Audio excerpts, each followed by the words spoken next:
No la veo todavía, solo la veo. Faltan todavía 2 clases de subir porque las tengo que actualizar. Estas de aquí, las que ya están subidas, ya están revisadas, ¿no? Eh, entonces, están numeradas de acuerdo al orden de presentación, que de acuerdo al sílabo y al plan analítico. Así que vamos a empezar con un repaso sobre recién nacido, generalidades y prematuridad. No vamos a abundar tanto en este tema, porque este tema no es parte de la cátedra, porque esto es pediatría 1, pero tenemos que partir de algo para seguir con las otras patologías del recién nacido. Voy a empezar a compartir pantalla.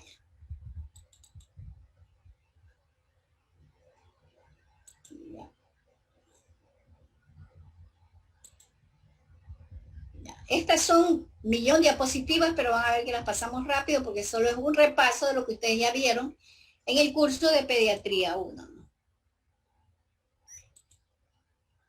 Ya, entonces, lo primero que hay que clasificar al recién nacido sano. Déjenme moverlos a ustedes que me están tapando las diapositivas, lo voy a mover acá abajo.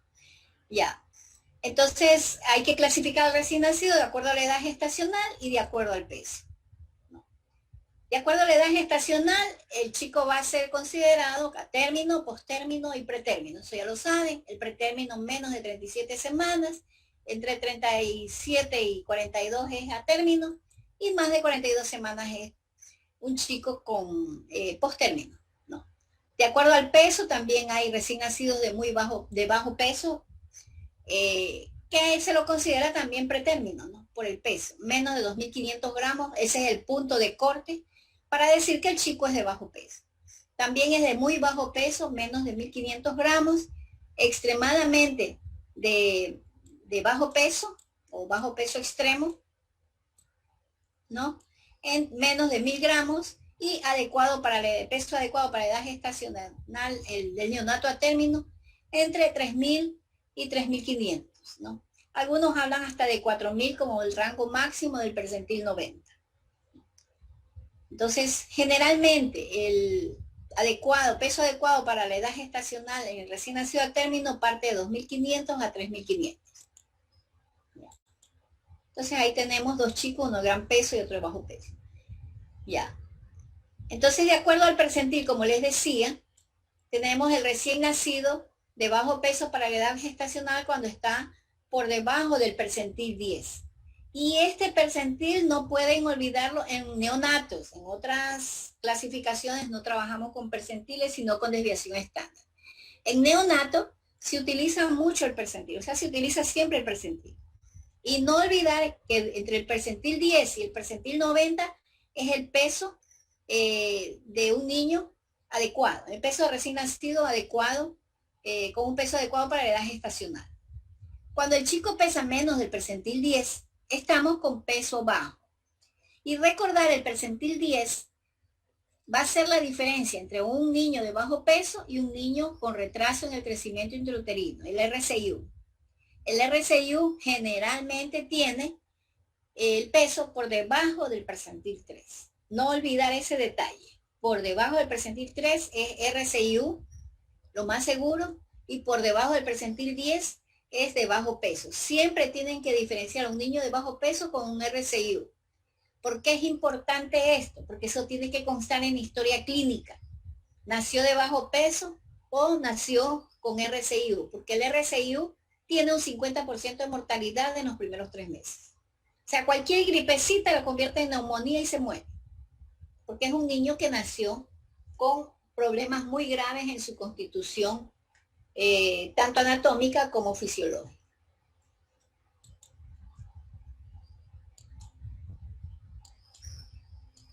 Creo que se me... Anterior. Allá está. Estas son las curvas de percentiles, no de peso y de edad gestacional, ¿no? Tenemos ahí entre 90 y 10 es el percentil, todos estos 2 canales de crecimiento que están incluidos, el percentil 50, son peso adecuado para la edad gestacional. Entonces, sea la edad que tenga, ustedes van midiendo la edad gestacional. Si nació de 32 semanas, ¿no? Debe pesar aproximadamente en 1950, el peso medio es 1.750 y el mínimo peso de esa edad para 32 semanas es alrededor de 1.300. Entonces, estas curvas son útiles para ese caso. Ya.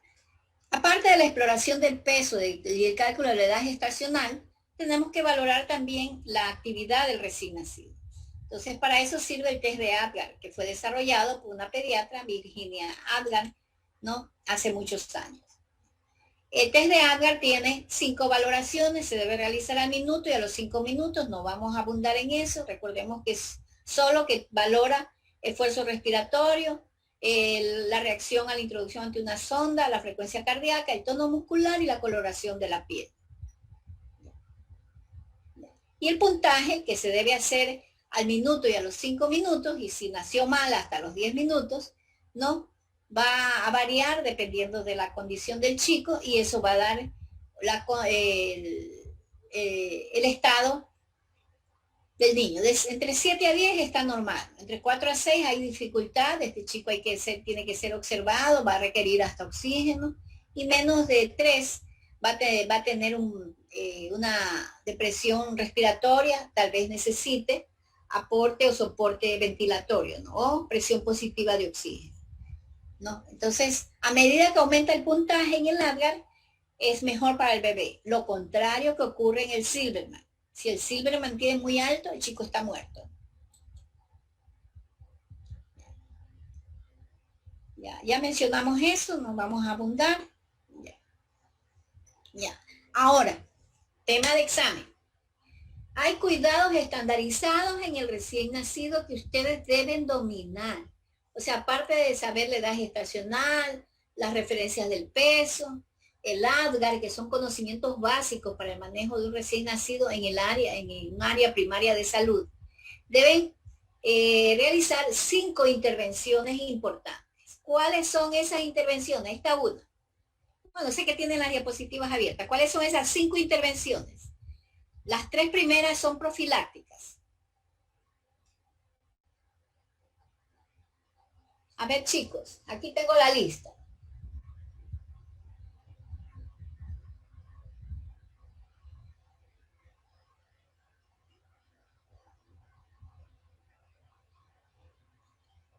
A ver, vamos con Oscar Pawai Marjorie. La primera es la profilaxis de la conjuntivitis neonatal a través de la aplicación de un colirio de antibiótico. Ajá. ¿Cuáles otras hay?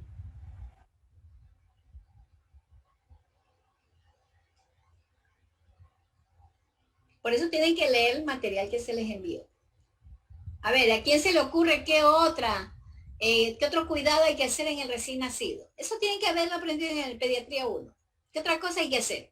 ¿Qué otra profilaxis? Importantísima.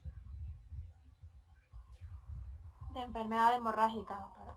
Claro, prevención de la hemorragia. Entonces, ¿a través de qué? Del uso de Vitamina K. la vitamina K. Van 2 intervenciones. La tercera intervención que a veces es profiláctica y en ocasiones es preventiva. La vacuna, doctora, la hepatitis.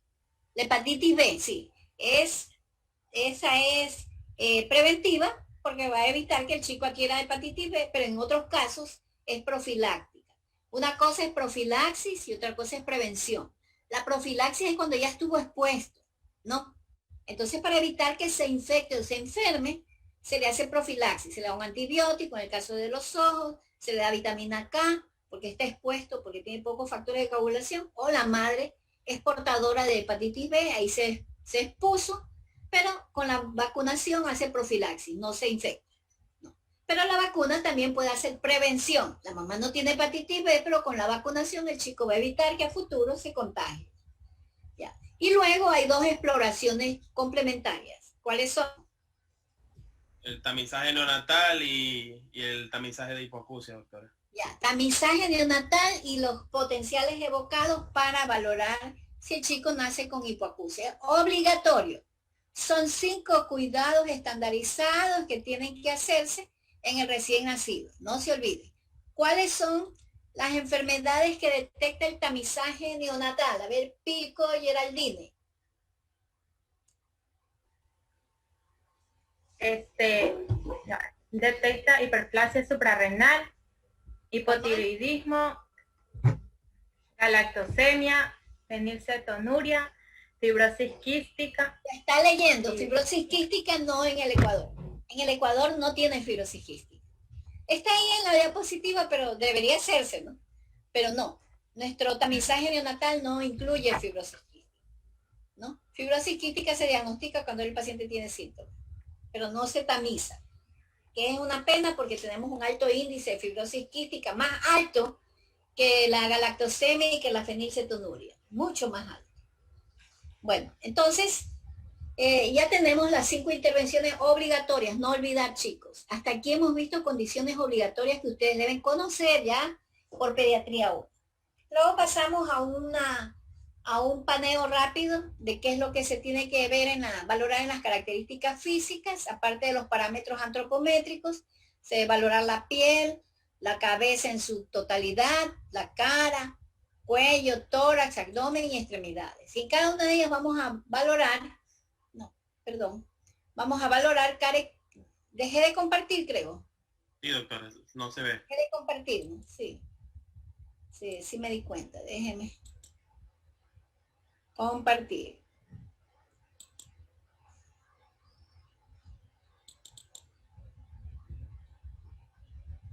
Ya, ahí sí, ¿no? Ya estamos. Ya. ¿Sí o no? Ya. Entonces en la cabeza tenemos que valorar suturas, fontanelas, la presencia de edema o hematomas. Edema es el caput sucedáneo, el hematoma es el cefalohematoma. Valorar los otros áreas del cuerpo del bebé.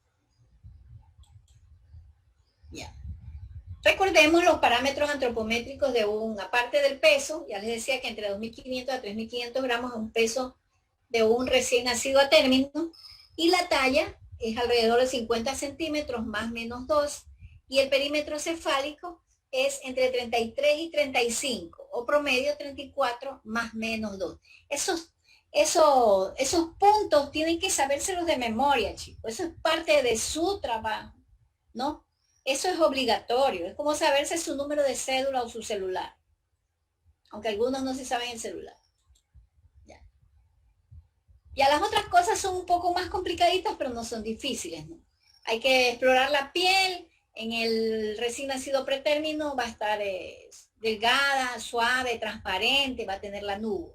En el recién nacido a término, en cambio, este es ceboso. Por eso es que se escurre y se resbala y se cae en el trabajo de parto cuando no se tiene mucha experticia. En cambio, el chico post-término tiene la piel seca, arrugada, los edemas han disminuido y se descama. Aparte, también hay, como hallazgo normal, el eritema tóxico, ¿no? Que son vesículas, ¿no? Que desaparecen en la primera semana.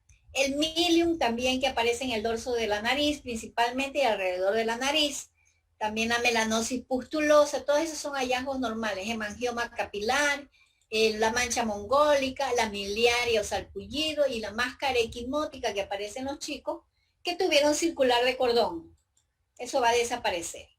Otras anormalidades de la piel, ya acá anormalidades, la rubicundez intensa, que luego se vuelve ictericia, la ictericia per se, en caso de enfermedad hemolítica del recién nacido, cianosis por cardiopatías o palidez por anemia. Ya. La piel también puede estar afectada por edema. En un recién nacido pretérmino, el edema puede ser acompañante del hidrox fetalis, que está relacionado con la incompatibilidad de RH. Puede presentarse también en los niños de madres diabéticas, nefrosis o agenesia renal, insuficiencia cardíaca, hipotiroidismo, el síndrome de Down, etc. En cuanto a la cabeza, tienen que valorar las fontanelas. Recuerden que hay una fontanela anterior o bregmática y la posterior o landoidea. Ya. En el prematuro, las suturas están separadas. Los huesitos se sienten como lacunares, como islas en una laguna. Por eso es que el cráneo del bebé, el prematuro, bueno, eso me estoy adelantando, ¿se deforma o no se deforma en el canal del parto? ¿Sí o no? Sí. ¿Y desaparece rápido o se demora como en el recién nacido a término? Desaparece rápido. Desaparece casi inmediatamente, por eso la cabecita del prematuro es redondita. ¿Por qué? Porque el cráneo es lacunar, las suturas no están selladas, están abiertas las suturas. Y los huesitos son blandos, entonces el cráneo como que sea como una vejiga llena de agua, pasa, se estira, se encoge y luego que sale, se vuelve otra vez redondito. Entonces ese es el prematuro, la cabecita del prematuro. También en el recién nacido a término pueden haber casos de aumento o disminución del perímetro cefálico, la microcefalia. Debemos pensar inmediatamente en el TORCH, toxoplasmosis, citomegalovirus, rubiola, hepatitis, sífilis y otras más. No. También el Zika, en nuestro medio hay que pensar que el Zika es una de las causantes o causales de la microcefalia. Y ciertas cromosomopatías como la trisomía 13 y 18. Y la ingesta de sustancias tóxicas por parte de la madre. El alcohol es uno de los causantes de microcefalia, el síndrome alcohólico fetal. Puede estar asociado a microcefalia. Tenemos también la hidrocefalia, o la macrocefalia, que puede ser familiar o aparente. Por ejemplo, en los chicos con acondroplasia se los ve cabezones, pero no es que son cabezones, sino que el cuerpo es pequeño, no, las extremidades cortas y la cabeza aparentemente es muy grande. Pero también puede haber hidrocefalia, aumento de líquido a nivel de ventrículos, ¿no? En ese caso están asociadas a malformaciones internas del encéfalo. O el hipotiroidismo. El hipotiroidismo puede simular una macrocefalia debido a que las fontanelas no se cierran, ¿no? Por retraso en la osificación. Y aquí están lo que ustedes conocen como caput sucedáneo y cefalohematoma. El cefalohematoma afecta a un solo hueso porque es sangrado de la cortical, ¿no? Sangra la cortical y se delimita hasta donde está, no rebasa suturas. En cambio el cefalohematoma sí rebasa suturas porque es un edema del tejido celular subcutáneo. Ya. En orejas. Siempre miren las orejas a los chicos y van a ver que a veces hasta salvan vidas mirando orejas. Si tienen el apéndice preauricular, tienen que enseguida darle la vuelta al chiquito, ponerlo boca abajo y mirarle su carita posterior. ¿Cuál es la cara posterior del bebé? Chicos, ¿cuál es la cara? Eso decimos los pediatras. La cara posterior del bebé, ¿cuál es? ¿No se les ocurre? Díganle que se les ocurre. Digan algo, pues, participen, ya están con hambre. La región sacrococcígea, doctora. ¿Cómo? La espaldita. La región sacrococcígea. Claro, la nalguita del bebé. Esa es la cara posterior. Pero estamos buscando alguna malformación a nivel de la columna, ¿no es cierto? Así es. Ustedes cuando ven la cara posterior deben fijarse en el pliegue interglúteo. Ven algo en la orejita, enseguida lo voltean. Es automático. O sea, uno mira un huequito, la fosita esa preauricular que puede estar por ahí. Entonces uno nota que algo está mal en la oreja, enseguida coge y voltea al bebé. Deja el resto. Y lo pone boca abajo y le descubre la nalguita. Y ahí observa. La espina bífida, mielomeningoceles. Pero observa qué es lo que nos lleva al diagnóstico. El pliegue interglúteo. El pliegue interglúteo tiene que estar totalmente recto y tiene que ser único. Si se divide o se desvía hacia un lado, ese chico tiene una malformación. Si no es renal, es de la columna. O sea, eso es 100% seguro. Es sine qua non. Debería ser un estudio, ¿no? Mirar la cara posterior del bebé. Suena bonito, pero a ver, mirar la nalguita. Si ponen en el estudio, mirar la nalguita del bebé para valorar este tipo de malformaciones y van a ver que con un 95% de probabilidad ustedes van a diagnosticar malformaciones a veces que ni siquiera se han imaginado, ¿no? Entonces es importante que la oreja nos oriente hacia la columna y hacia el riñón, ¿no? Entonces la orejita puede tener muchas cosas. Miren siempre la oreja de los bebés, ¿no? Aquí están los apéndices preauriculares, ¿no? Ya. También hay que valorar la carita del bebé, a ver si hay algún tipo de parálisis o agenesia de algún músculo. La parálisis facial es la más frecuente. Ya. En la cara, importante, chicos, cuando vean unos ojos hermosos de un niño, esos ojazos son tan lindos como los ojos de del gato con botas. ¿Se acuerdan de los ojos del gato con botas cuando le ponía la carita? Que dilataba la pupilota. Se han de haber visto, no ven cine. Entonces la pupilota negra es una córnea grandota, eso es una megalocórnea. Y eso está asociado generalmente a glaucoma. Si hago ojos hermosos, ojos con glaucoma. Es importante. Entonces tienen que ver si el ojo se ve muy bonito, muy grande, muy llamativo, esa córnea muy grande, muy negro el ojo. Entonces esos chicos pueden tener un glaucoma.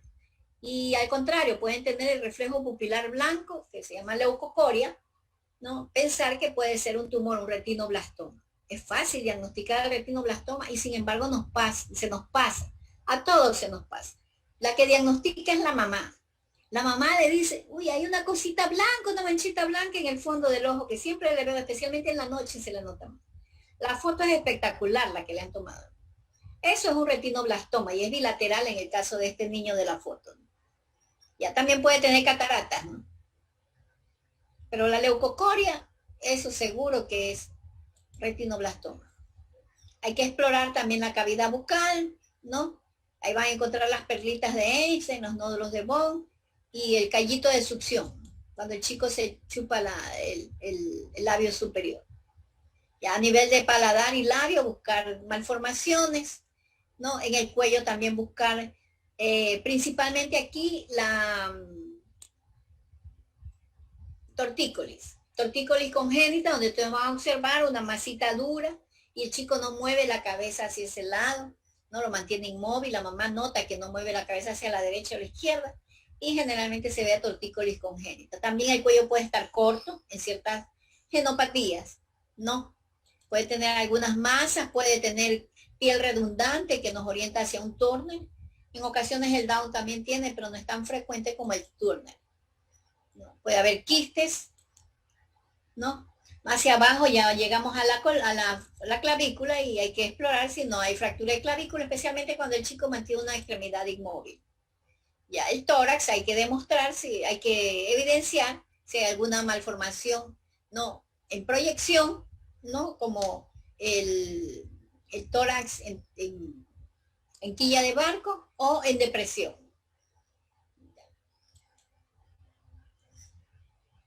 También hay que valorar las mamilas, que deben tener alrededor de medio centímetro. En ocasiones son muy grandes y significa que es el paso excesivo de estrógenos maternos hacia la sangre del bebé y por eso aumenta el tamaño de las mamilas, incluso puede haber cierta expulsión de leche.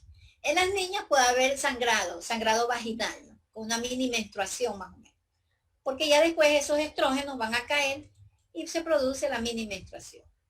Ya les decía, la proyección hacia adelante, el pectus carinatum o el pectus excavatum. El cordón umbilical siempre hay que observarlo, a ver si está al centro. A nivel de hígado, siempre les hacen esa pregunta en pediatría cuando van al hospital. ¿Dónde se valora los 2 centímetros por debajo del reborde costal? ¿En qué sitio? ¿Cuál es la línea de referencia para valorar?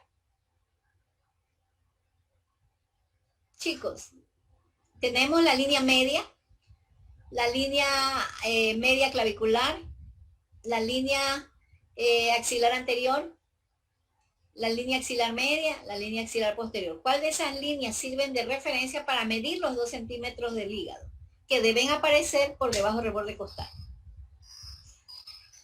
¿En qué línea?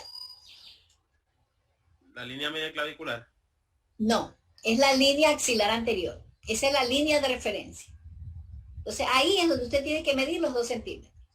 No, a veces uno va a buscar la media clavicular y algunos buscan hasta la línea media del abdomen, que no tiene nada que ver con el hígado.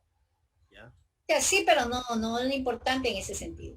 Pero a ver, entonces cojo al niño, me voy por la línea anterior axilar, ahí 2 centímetros por debajo del borde costal, debo poder palpar el hígado, eso es todo. Eso es normal, sí, eso es normal. No lo palpo.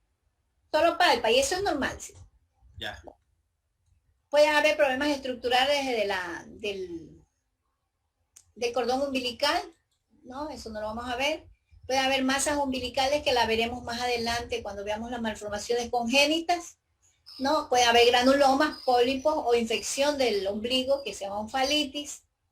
A nivel de genitales hay que valorar si los testículos están descendidos Y en el caso de las niñas, valorar si los labios mayores cubren a los menores, pero principalmente si el introito está permeable, ¿no? Porque en ocasiones está fundido, ¿no? Y tienen que intervenirse.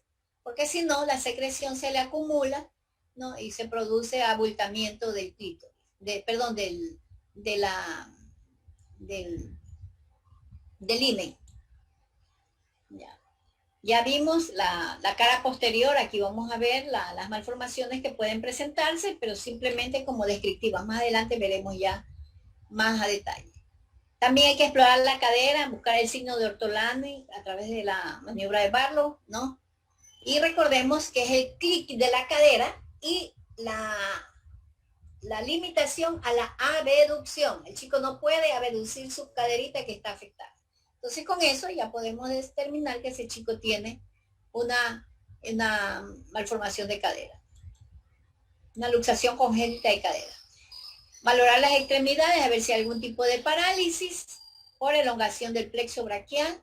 Las manos, a ver si hay alguna malformación como sindactilia, polidactilia, aranodactilia, cantodactilia, sindactilia. Los pies también, a ver si hay una malformación. Lo más frecuente es el equinovaro.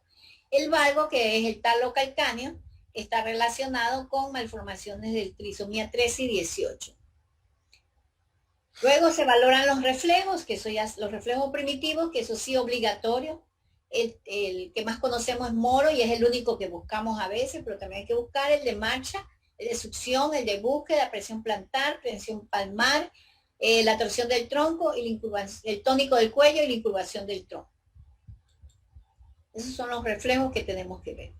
Entonces, ese es un resumen de lo que ustedes han visto ya en neonatología, porque eso es del primer ciclo de pediatría 1.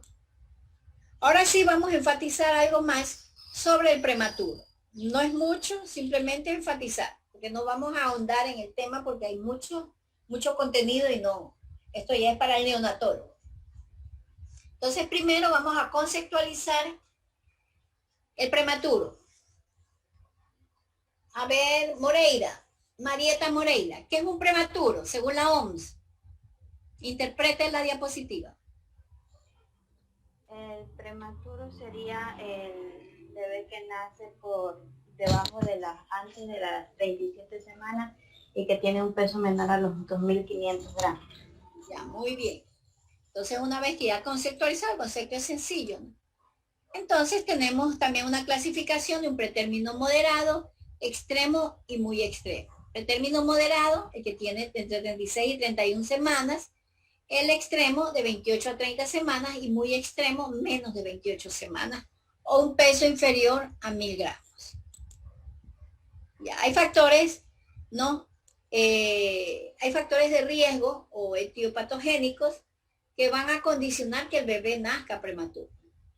Hay enfermedades maternas generales como nefropatías, cardiopatías, endocrinopatías, que hacen que el bebé nazca prematuro. Y enfermedades infecciosas, ¿no? Las cardiorrespiratorias, las cardiovasculares, principalmente las que tienen relación con la hipertensión. Pero las más importantes son las afecciones obstétricas y ginecológicas. Esas son las más frecuentes como causales de prematuridad. También hay causas sociales, ¿no? Una edad materna muy precoz va a propiciar que los embarazos pretérminos se presenten con más frecuencia. Causas fetales, que el chico nazca con algún problema de salud, hace que este niño nazca antes de tiempo. Y iatrógenas, ¿no? Que le hicieron la cesárea sin calcular bien la edad gestacional y estaba prematuro todavía. Ya. Una vez que el bebé nace, va a tener cierta clínica, cierto comportamiento clínico, ¿no? Que se van a constituir en trastornos de tipo precoz. El prematuro todo lo presenta. Todas las alteraciones las va a presentar inmediatamente después de nacer. ¿Cuál es el primero? A ver, vamos con Paula Quito.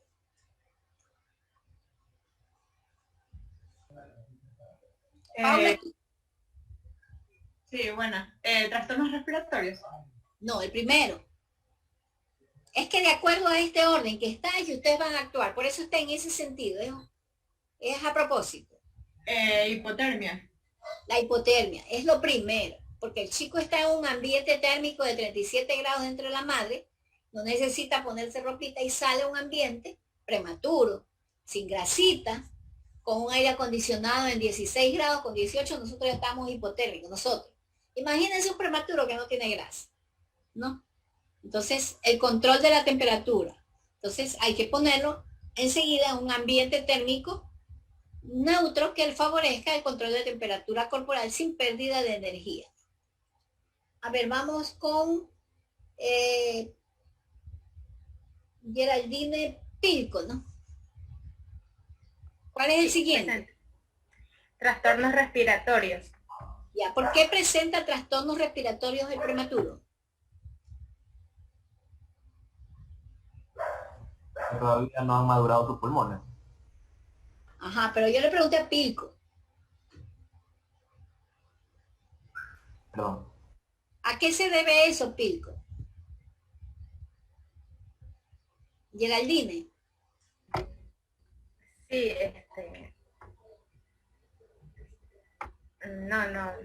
no sé. Ya ese es, no lo va a encontrar en la diapositiva. Eso lo tiene que saber. Doctora, la falta de surfactante puede ser. A falta de factor surfactante, exacto. Es a deficiencia, o no tanto deficiencia, falta, no más bien deficiencia del factor surfactante que traduce en madurez pulmonar. Entonces el chico no respira bien porque se le colapsan sus alveolitos. Ya, vamos con Tixelema.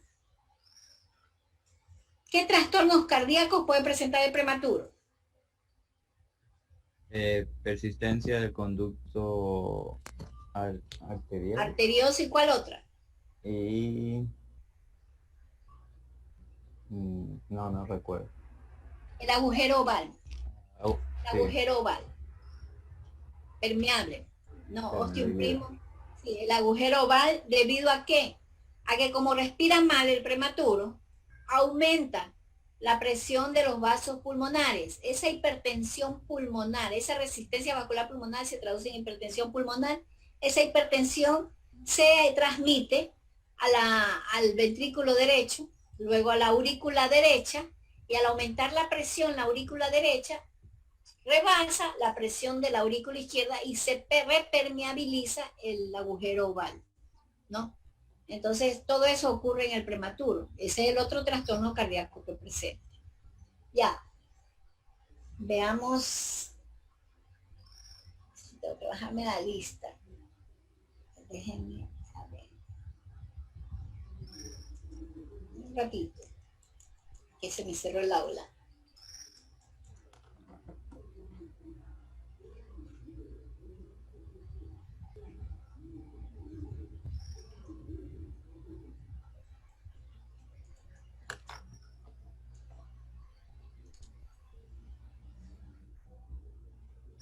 Seguimos.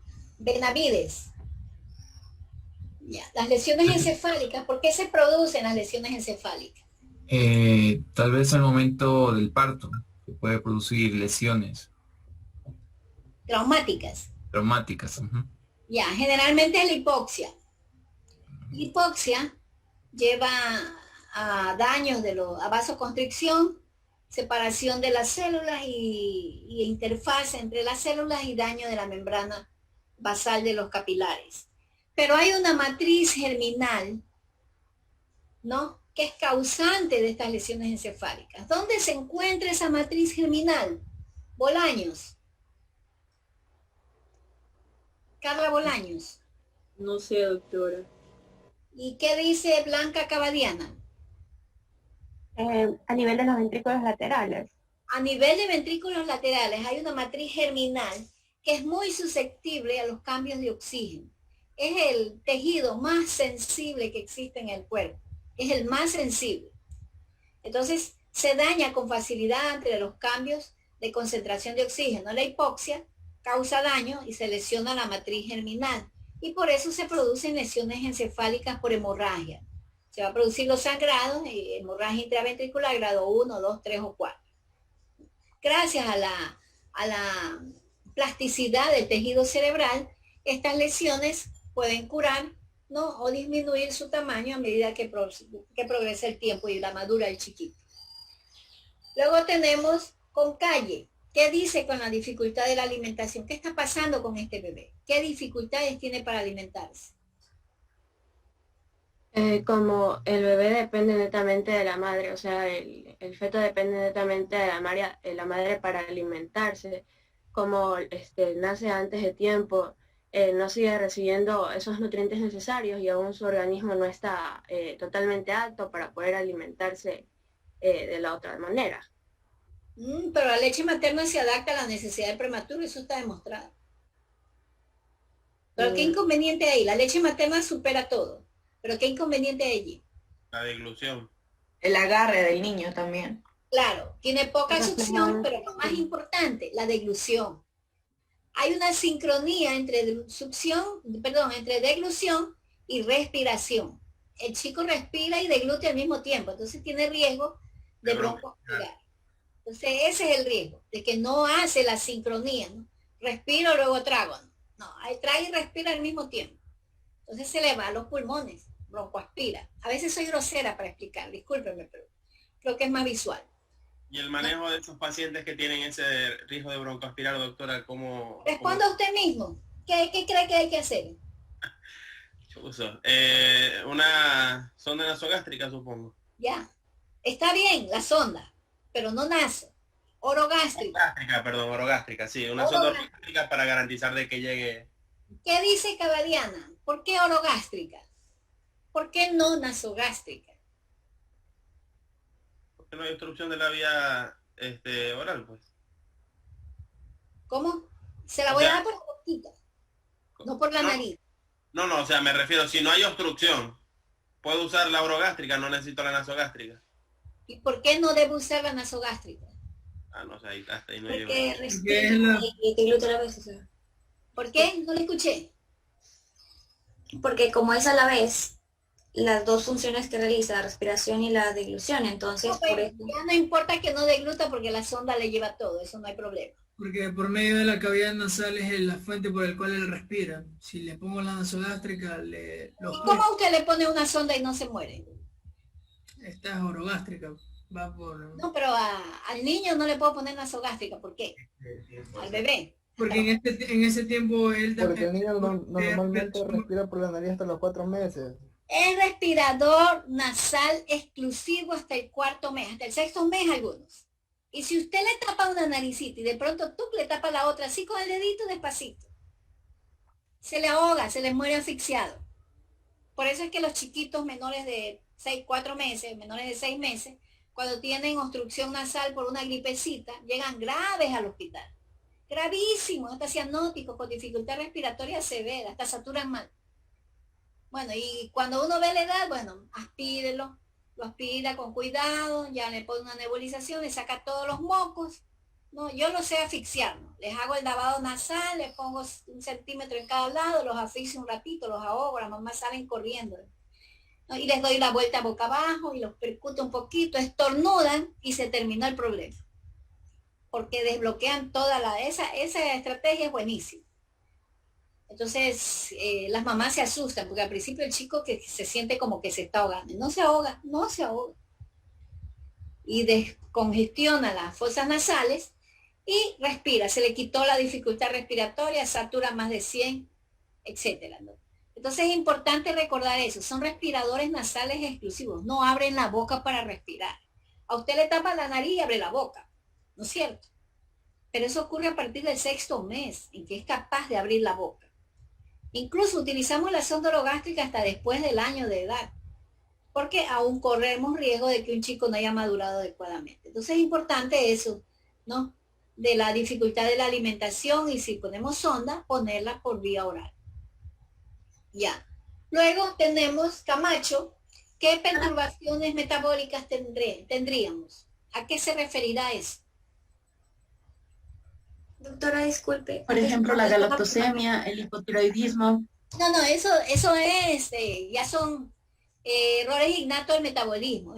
Como consecuencia de la prematuridad, ¿Ya? qué perturbaciones metabólicas, qué trastornos metabólicos ok. va a presentar el bebé como consecuencia de ser prematuro. Siga la secuencia nomás. ¿Qué le pasó? ¿Qué hablábamos anteriormente? Que al no poder alimentarse, pues va a tener un deterioro en su crecimiento. Entonces, las alteraciones o perturbaciones metabólicas pueden ser también condescendientes a lo que pasó sobre la alimentación, que no podía. Entonces puede tener un metabolismo, refiriéndome a Recuérdense comida, que pues estamos hablando lento. de precoces, no estamos hablando de tardía. El crecimiento demora de poco, eso no nos interesa que crezca o no crezca. Inmediatas al nacer. Si el chico no come, ¿qué va a tener? Si usted ahorita no ha almorzado como yo, que ya me está dando la Desnutrición. La hipoglicemia. hipoglicemia, ya claro, yo estoy hipoglicémica, vamos a comer algo dulce para ti. Hipoglicemia. Ahí se le da el control de la glicemia cada hora, ¿no es cierto? Así es, la hipocalcemia también, porque el calcio es dependiente externo. El chico no genera calcio de su organismo, tiene que recibirlo de afuera a través de la leche. Entonces también la otra alteración metabólica es la hipocalcemia. Pero una que se va a presentar como consecuencia de la termorregulación, del trastorno respiratorio, del trastorno cardíaco, de la falta de glucosa. ¿Cuál es la consecuencia de todo eso? La acidosis. La acidosis. La acidosis metabólica, ¿no? Va a ser una perturbación también que va a cursar como trastorno precoz en el recién nacido pretérmino. Miren que es una diapositiva bien interesante que no dice mucho, pero dice todito lo que tiene el recién nacido pretérmino. Una diapositiva. Ya. Y aquí tenemos, ¿no? Las eventualidades en el prematuro. Me interesa de que se aprendan las de que ocurren antes del tercer día. ¿Por qué? Porque ustedes no van a ser neonatólogos, ustedes van a ser médicos generales ahora. Después serán neonatólogos y dominarán todo el panorama. Pero como inicio deben saber qué va a presentar el prematuro antes del tercer día, porque eso es lo que ustedes deben manejar, ¿no? Para hacer una derivación adecuada. Derivación adecuada no quiere decir ya lo mando del neonatólogo a otro hospital, no. Derivación adecuada es cuidar que ese bebé no se me enfríe, que no me haga hipoglicemia o tratar la hipoglicemia, que no me haga hipocalcemia o tratar la hipocalcemia. Corregir algo de acidosis y la hipoxemia. Si usted controla esos 5 parámetros, el chico va a llegar en mejores condiciones y va a tener una mejor calidad de vida porque no le va a dañar el cerebro. Entonces es importante que recuerde todas esas alteraciones que presenta el prematuro. No es de mandarlo nomás como un paquete, hay que mandarlo en mejores condiciones. Entonces, y aquí hay una valoración rápida de las características morfológicas del recién nacido pretérmino, pero falta la planta de los pies. Ahí me falta. Bueno, el crecimiento realmente ya lo conocemos, es un niño que pesa menos de 2.500 gramos, que va a tener una talla inferior a 47 centímetros, un perímetro cefálico menor a 33 y un torácico menor a 29. Ese es aproximadamente el estándar de antropométrico de un prematuro, ¿no? La cabeza no va a ser más grande en proporción al resto de la constitución de las proporciones corporales del bebé, ¿no? Entonces, como la cabeza es más grande, más larga, va a ocupar más espacio en la longitud total del bebé. Si cogemos un bebé normal y lo doblamos a la mitad, ¿no? Lo doblamos como papel al bebé. El punto medio va a ser el ombligo. Pero en el prematuro, como es cabezón, ¿no? Entonces, el punto medio, la cabeza va a dar más longitud hacia arriba, el punto medio se va a elevar por encima del ombligo. Va a tener las extremidades aparentemente cortas, porque es cabezón, o sea, todo a consecuencia de la cabezota que tiene. No va a tener muchos músculos y las uñas son blanditas, se doblan más. El cráneo, como les decía, no se deforma, es redondo. Las suturas están abiertas, las fontanelas amplias, los huesos son blanditos, el cabello es muy corto, a veces no tienen ni cejas, las orejas se doblan y se quedan pegadas, ¿no? Y tiene la carita de viejo. El prematuro es feo realmente. Yo sé que todo niño es bonito, pero no hay que ser realista, un prematuro es feo. Doctora, disculpe. Doctora, hay una compañera que se le apagó la computadora y está en la sala de espera. Déjeme ver, la sala de espera es acá. Déjeme ver. En cuanto a la piel es roja, a veces está cianótico a partes distales, tiene lanugo, ya lo mencionamos en antes, tiene mucho lanugo, y es transparente la piel. Como no tiene panícula adiposo, se pueden transparentar los vasos sanguíneos. Los genitales, los testículos no están descendidos, los labios mayores de la vulva no cubren a los menores. Y tienen una mamila menor a 1 centímetro, máximo 1 milímetro, perdón, máximo 1 milímetro de diámetro. Son puntiformes. Aparte de ella, la planta de los pies es importante, que no está aquí. La planta de los pies debe tener pliegues, ¿no? Cubierto, los 3/3 de la planta del pie deben estar con pliegues.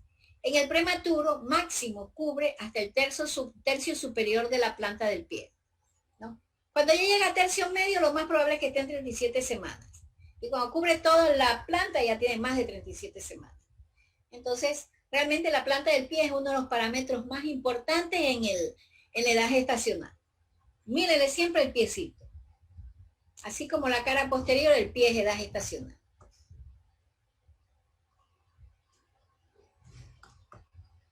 Ya. Aquí tenemos el diagnóstico diferencial entre el prematuro y el recién nacido de bajo peso.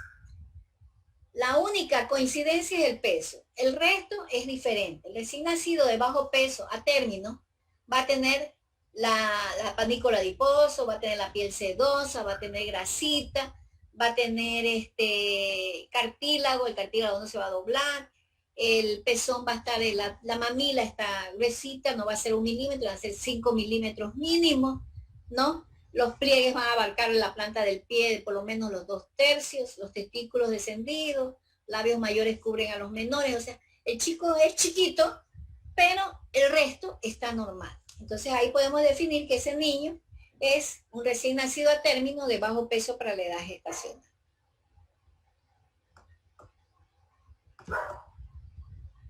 Ya. Y tenemos las características funcionales del recién nacido en los diferentes aparatos. Ya sabemos el respiratorio que debido a la falta de factor surfactante va a tener dificultad respiratoria. Aparte de eso tiene inmadurez del sistema nervioso central. Entonces el chico respira rápido, profundo, y se cansa, porque se le agotó la energía, acuérdense que es hipoglicemia. Entonces va a tener periodos de apnea. Y cuando otra vez ya el centro respiratorio se activa, va a hacer respiraciones profundas y rápidas, es decir, respiración periódica. Todo es debido a la inmadurez enzimática del árbol de los alvéolos, por falta de factor surfactante, y a la inmadurez de los centros respiratorios. Todo esto va a llevar a problemas respiratorios y hemodinámicos. A nivel de circulatorio va a taquicardia, el corazón va a agrandarse, por lo que ya mencionamos antes, que aumenta la presión del ventrículo derecho por aumento de la resistencia vascular pulmonar. No puede haber hipotensión y se pueden aperturar los agujeritos que ya mencionamos. A nivel urinario, el chico no concentra ni diluye. Va a tener una baja densidad urinaria, ¿no? Una baja osmolaridad, y va a facilitar la salida de ciertos nutrientes como proteínas y glucosa. En cuanto a digestivo, también lo mencionamos, pero aparte de lo que no tiene buena deglución, no cierra el cardias. Entonces, al no cerrar el cardias, es decir, al no funcionar el esfínter esofágico inferior, tiene riesgo de hacer un reflujo gastroesofágico, con todas las consecuencias que ello trae. A nivel hematopoyético va a tener tendencia a la anemia, a la leucopenia, y a activarse el factor agregante plaquetario, agregación plaquetaria. Entonces el chico, al iniciar el proceso de coagulación, iniciar el proceso de coagulación primaria, no va a consumir los tiempos de coagulación y van a prolongarse estos tiempos.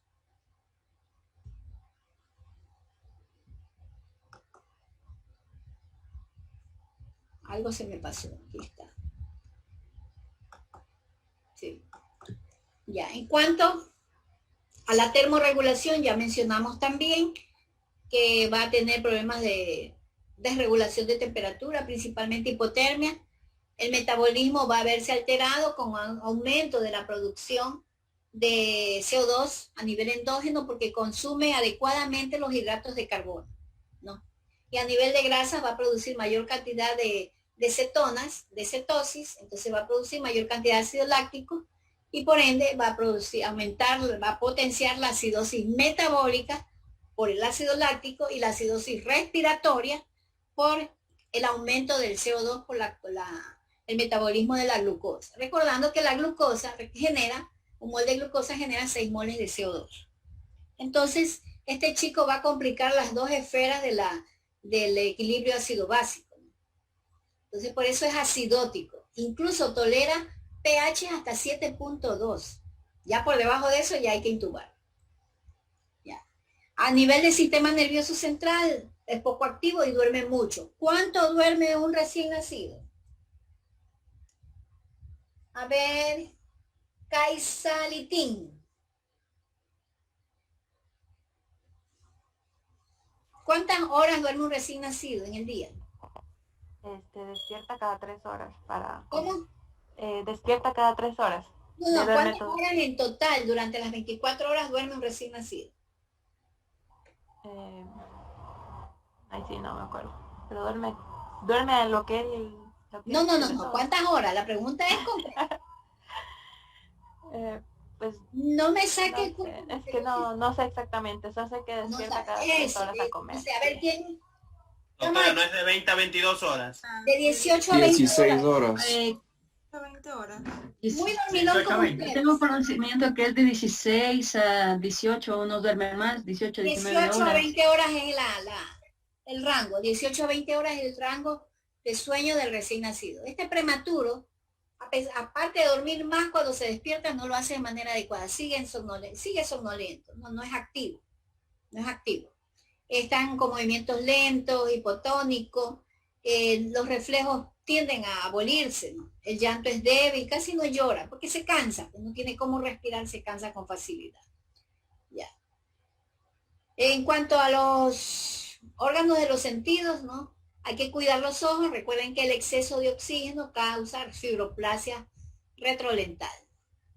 Y tiene movimientos incoordinados de los globos oculares porque la musculatura no está bien desarrollada. Y pensar que en los músculos, que el uso de aminoglucósidos puede dañar el nervio el auditivo. Entonces hay que tener cuidado con el uso de aminoglucósidos en forma indiscriminada en el recién nacido. Hay que tener mucho cuidado. Ya. Y aquí tenemos las diferentes temperaturas de incubadora para los prematuros, ¿no? Aproximadamente la temperatura se tiene que marcar, para no olvidar, entre 33 a 36 grados de temperatura.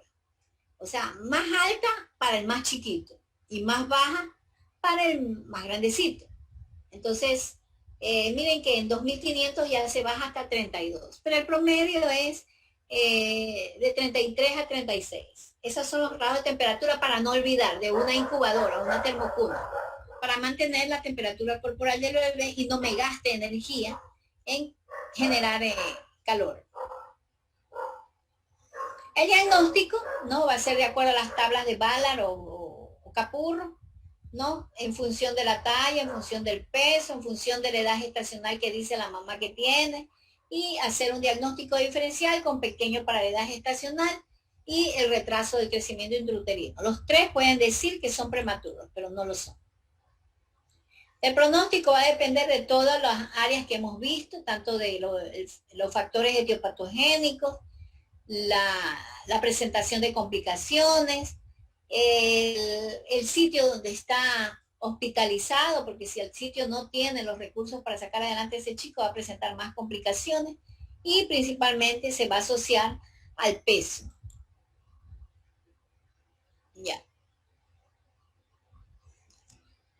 En cuanto al tratamiento, debería haber accedido a la sala de espera aquí. ¿TV? ¿Quién es TV? ¿Sabe quién es? Hay un TV que accedió a la sala de espera. Vamos a ver quién es. No sé quién será TV. No se identifica por nombre, nadie va a darle acceso. Bueno. Durante el parto hay que evitar cualquier trauma del bebé y tratar de mantener el cordón umbilical hasta 1 minuto latiendo y ahí cortarlo, no cortarlo enseguida, ¿no? tratar de alimentarlo lo más precoz posible con la leche materna, ¿no? En la leche materna sí se pueden agregar sustancias fortificantes que son hidratos de carbono como la maltodextrina. También las grasas, triglicéridos de cadena media, los MCT. Mantener la regulación de la temperatura y prevenir las infecciones. Por último, se deben tratar las complicaciones metabólicas que mencionamos. La hipoglicemia, que no se menciona aquí, la hipocalcemia, ¿no? Y la anemia, en caso de que haya anemia del prematuro y requiera transfusiones, y en caso de que tenga aumento de la bilirrubina indirecta, indirecta, la directa no requiere fototerapia, la indirecta, ¿no? Hay que someter al bebé a fototerapia, ¿no? O inducción de la celdilla hepática para que produzca más glucuroniltransferasa y pueda conjugar la bilirrubina, es decir, la inducción enzimática con fenobarbital. Ya, esos son los puntos. Prematuros ya no lo vamos a tocar, hasta ahí llegamos en prematuros. Preguntas, chicos. Hemos tratado la cátedra ha tratado de ser bastante concisa y precisa para no abundar en conceptos que de pronto los distraen. Este patrón de diapositivas les va a servir de guía para presentar el caso. Así que la tienen que leer nuevamente, hacer su PDF y presentar el caso, ¿no? Y orientar los trastornos metabólicos que puede tener su prematuro. Ustedes le tienen que poner algún trastorno. No me lo van a traer sanito. Le ponen algún trastorno. Son 2 prematuros. El uno tendrá, qué sé yo, enfermedad de membrana hialina y el otro tendrá enfermedad hipóxico-isquémica, enfermedad de membrana hialina más enfermedad hipóxico-isquémica. Eso son las más frecuentes. O de pronto tiene trastornos metabólicos, hipoglicemia, hipocalcemia o hiperbilirrubinemia. Alguna cosa le ponen. No me lo van a traer sanito. Que sí, que el peso y la talla y el perímetro cefálico, eso es todo. No, nada. Me le ponen algún trastorno. Cualquier cosa. Ya tienen ahí el fundamento. Solo tenemos que calcular la edad gestacional del caso clínico. Claro, pero un grupo hace. Ustedes se ponen de acuerdo. ¿Quién va a ser Ballard y quién va a ser Capurro? Ah, ya, o sea, el grupo A escoge uno y el grupo B otro. Así es, ustedes negocian. Ya. Y eso sí, cada uno trae su complicación. El uno trae enfermedad de membrana hialina y enfermedad hipóxico-isquémica porque van asociadas. Recuerden que la hipóxico-isquémica es por la insuficiencia respiratoria, la hipoxemia que produce la enfermedad de membrana hialina. Y por otro lado pueden presentar una hiperbilirrubinemia, una anemia, una hipocalcemia, una hipoglicemia, alguna de esas cosas. ¿No? Un refrigerio, no. 10 minutos, chicos. ¿Eh? Entonces, van a bajarse el consenso RCIU. El consenso RCIU, el número 3, el contenido del número 3, que es un PDF, que es un consenso de actualización de obstetricia para definir la restricción del crecimiento intrauterino. ¿No? Hay ciertas ideas principales que están ya sombreadas con amarillo, que son las que obligatoriamente tienen que conocer. Lo demás es parte del entorno de lo que están estudiando. Las tablas no se pudieron sombrear de amarillo, así que ya saben, ustedes las tienen que identificar. Las tablas son muy importantes. La tabla de CIR precoz menor de 34 semanas y CIR tardío. No tiene número de tabla, pero esa tabla es importantísima. Otra tabla que es pequeñita, la última, creo que es al final que está, es para la diferenciación entre un RCIU y un pequeño para la edad gestacional. Aquí está la clasificación que estandariza la conducta en el manejo del RCIU, que es la tabla 2, la segunda tabla, no tiene número. Y la tabla 3 es la diagnóstica, la más importante. Es una de las más importantes y es una tabla chiquitita. Y ahí concluye esto. Hay una presentación que hicieron sus compañeros, pero como que me excluye ciertas cosas importantes, por eso decidí trabajar mejor con el documento completo. Entonces, empezamos. Ya tienen todos el documento.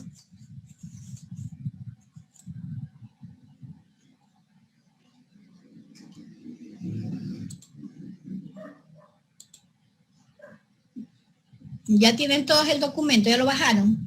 Está en la plataforma, Consenso RCIU. Está el tema 10 ya concluido.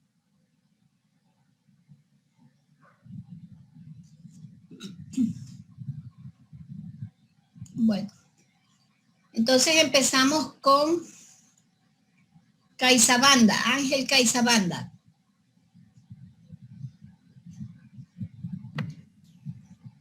Dígame, doctora.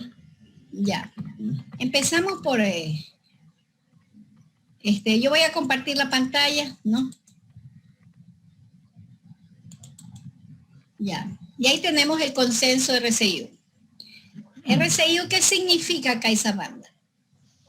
Ángel. Puede ser la insuficiencia de expresión de potencial genético de crecimiento fetal. Ya.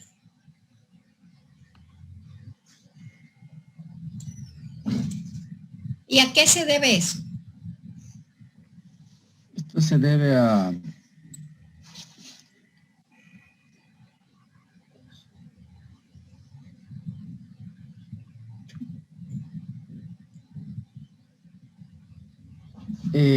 se debe al crecimiento fetal menor a lo esperado. También puede ser determinado por un peso fetal estimado por debajo del percentil 10 para su edad gestacional. Ya, eso es lo que dice la introducción, pero ¿a qué se debe? O sea, esa es la traducción de lo que significa retardo del crecimiento intrauterino. Es una restricción del crecimiento fetal, lógicamente, ¿no? Que lo lleva a no llegar, no crecer más allá del percentil 10, incluso más frecuentemente menor al percentil 3. ¿No? El potencial genético de crecimiento que estaba planificado para ese chico no se expresó en su máxima potencia, ¿no? Entonces creció poquito, es chiquito, es flaquito, ¿no? Ya, pero ¿a qué cree que usted que se debe eso?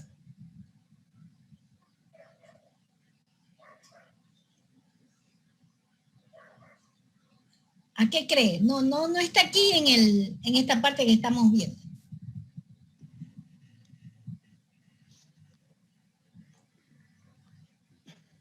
¿Qué dice Calle?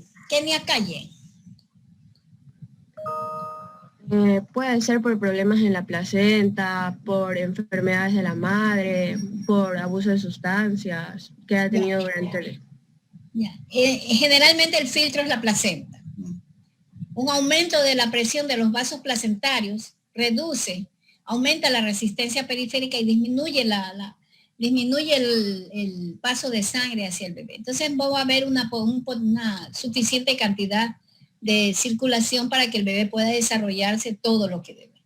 Recordemos que la única fuente de alimentación es la sangre materna, ¿no?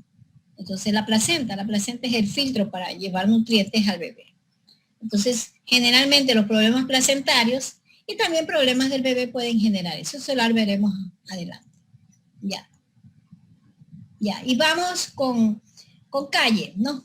Hay 3 tipos de patrones de crecimiento para los niños pequeños para la edad gestacional. ¿Cuáles son esos? Está ahí, o sea, no les estoy preguntando algo que no están viendo. Fetos constitucionalmente pequeños, fetos pequeños por una insuficiencia placentaria y fetos pequeños por una condición extrínseca a la placenta. Ya. ¿Cuáles son esos fetos pequeños para constitucionalmente pequeños? Ya, son el 60% de los pequeños para la edad gestacional y no tienen ninguna patología. Es decir, los flaquitos que nacen normales por otro lado, ¿no? O sea, tienen todo normal menos el peso. Esos son, o sea, esos chicos no van a tener problemas. Vamos con pequeños por una insuficiencia placentaria. Ya, son el 25% de los pequeños para la edad gestacional. Son los verdaderos fetos con un crecimiento intrauterino restringido. El 50% de ellos se asocian con preeclampsia, ya que comparten la fisiopatología placentaria. Sí, son los que dependen exclusivamente, o sea, crecieron de manera insuficiente por la insuficiencia placentaria. Es decir, estos son los retrasos de crecimiento intrauterino. Son pequeños para la edad gestacional, pero aparte de ser pequeños, tienen un insuficiente aporte placentario. Y el tercero. Son el 15% de los pequeños para la edad gestacional. Este grupo incluye las infecciones fetales, síndromes genéticos, cromosomopatías, malformaciones congénitas y secuelas de exposiciones tóxicas. Ya, estos son los que decíamos, ¿no? Aparte de las condiciones placentarias, también hay condiciones fetales que pueden llevar a un retraso en el crecimiento intrauterino. Pero los verdaderos retrasos en el crecimiento intrauterino son los dependientes de la insuficiencia placentaria. Esos son los verdaderos. Entonces recordemos, entonces pregunta de examen, ¿no? ¿Cuáles son los tres patrones de pequeño para la edad gestacional? Sin leer el documento. A ver, Camacho, Caterín Camacho. ¿Me puede repetir la pregunta, por favor? ¿Cuáles son los tres patrones de pequeños para la edad gestacional que se pueden presentar?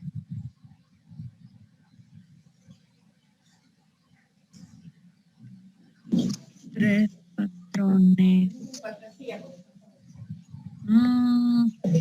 Con sus palabras, sin leer el documento. Se lo puede estar leyendo, pero haga un parafraseo lo que está viendo.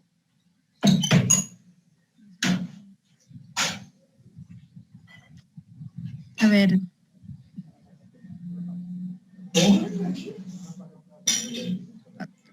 No la veo a Caterín. Acá estoy. Que no me salen las palabras, doctora. Estoy en shock. Nada, que aquí no hay shock ni show. Así que ahí me responde, ¿o es 3, o 2, o 0? No, a ver. Los patrones... Sigo sin comprender. Es que sigo sin comprender la pregunta, doctora, disculpe.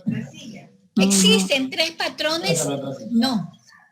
De causas de que pequeño para la edad gestacional, digámoslo así. Tres formas de que el niño sea pequeño para la edad gestacional. ¿Cuáles son esos patrones? Ya, por ejemplo, que tenga problemas con de la placenta, que tenga que no se desarrolle correctamente dentro del útero, que haya compresión del cordón umbilical y por ello no pueda nutrirse correctamente, y entonces va a haber un bajo crecimiento. ¿Qué dice Cárdenas? Matthew Cárdenas. Cárdenas. Sí, doctor, presente. A ver, entonces tenemos que serían tres tipos de trastornos. Tenemos lo que son ¿Está de acuerdo con lo que dice su compañera? No. ¿Sí o no? No está de acuerdo. Yo tampoco estoy de acuerdo. A ver, pero hizo el esfuerzo, así que eso vale la pena. Bueno, o sea, no los tres, que son los constitucionalmente pequeños, que son los que nacen a término, pero tienen un bajo peso. Ese sería su único déficit, el bajo peso que ellos tienen. Y tenemos los pequeños, pero con insuficiencia placentaria, que en este caso son los que tienen el crecimiento intrauterino restringido. Y ahí tenemos los de condición extrínseca a la placenta, que estos son los que presenten infecciones, síndromes genéticos y ya presentan una patología en sí, o sea, ya su causa es patológica. Ya, muy bien. Me espera un ratito que voy a cerrar la puerta porque hay ruido en mi casa. Perdón, un ratito. Creo que lo explicó muy bien su compañero. Esos tres patrones de crecimiento para pequeño para edad gestacional es importante. Yo ya les voy diciendo las preguntas para examen porque voy anotando, ¿no? Yo puedo hacer una pregunta de opción múltiple, que argumenten, ¿no? Lo que acaban de hacer sus compañeros, que argumenten sobre este tema, ¿no? De alguna manera, le puede salir el argumento, llenado, cruzar línea, etc. Ya. Ahora, vamos con Chalén. A ver, Cárdenas Chacón. Mónica Chacón. Sí, doctora. Este es el impacto que va a causar ese problema. ¿Cuál es el impacto más importante? Aquí hablamos de impacto, o sea, lo final, lo más grave o lo más grande. El impacto puede ser positivo o negativo. En este caso, ¿cuál es el impacto? O sea, el RCIU? ¿Es positivo o negativo? No, en este caso sería negativo. Ya, ¿por qué? Ya que en un futuro en estos niños... Ahí el texto, sí, que estoy compartiendo. ¿Qué es lo más grave, lo más impactante de la... la mortalidad. Exacto. Todos los niños que mueren en etapa pretérmino, ¿no? Las muertes fetales de los pretérminos, ¿no? Se deben a esto. Y le echan la culpa al médico. Es importante que ustedes vayan ya incorporando este concepto y lo averigüen entre los antecedentes de un niño menor de 3 meses principalmente, muy pequeñito, muy desnutrido, que no ha desarrollado bien. Busquen la historia clínica materna y ahí van a ver que encuentran la respuesta de por qué este niño se agrava y por qué el niño se les murió. Incluso es un mecanismo de defensa legal, porque estos niños se mueren la mitad, pues. Antes de los 3 meses se mueren. Y usted está que lucha, pelea y hace todo lo imposible por sacarlo y no van a salir. Su medio interno no les permite salir adelante, no responden adecuadamente a los tratamientos. Estos niños nacen para morir. Entonces es importante esto. Y la mayoría de los juicios en los hospitales, lo que ocurrió en el Hospital y Casa Bustamante, si hacemos el análisis retrospectivo, todos tenían restricción del crecimiento intrauterino. Todos tenían menos de 28 semanas, eran prematuros extremos. Todos eran pequeños para la edad gestacional, estaban menores al percentil 3. Y todos tenían asociado una condición patológica propia del bebé. Imagínense, prematuro, bajo peso, con restricción del crecimiento intrauterino y encima una malformación o una infección o algún factor asociado. ¿Qué va a sobrevivir ese chico? Y le sacaron la madre a nuestros médicos por eso. Entonces, a nosotros nos faltan herramientas, pero herramientas de conocimiento. Y esta es una herramienta importante, chicos. Tomen en cuenta esto. Ya hubo una tesis de un compañero de ustedes, Alcibar, me acuerdo todavía, en el semestre pasado, los de mayo. Qué linda tesis. Hizo en el seguro y no le querían dar después la información. ¿Por qué? Porque él demostró que más del 90% de estos chicos no llevan en su historia clínica ese antecedente. Y van a morir a los hospitales pediátricos por cualquier patología y sin embargo no aparece la restricción del crecimiento intrauterino, ¿no? Como diagnóstico base. O sea, es como que yo tuviera SIDA y nadie supiera y me da una tuberculosis. ¿Se murió por tuberculosis? No, me morí porque tenía SIDA. ¿Sí me entienden? Por eso es importante este diagnóstico. Antes no lo veíamos, pero ahora sí, ¿no? Porque ahora sobreviven más los prematuros. Y un prematuro que se muere es porque tiene un factor de riesgo asociado. Y el principal factor de riesgo es el retraso en el crecimiento intrauterino.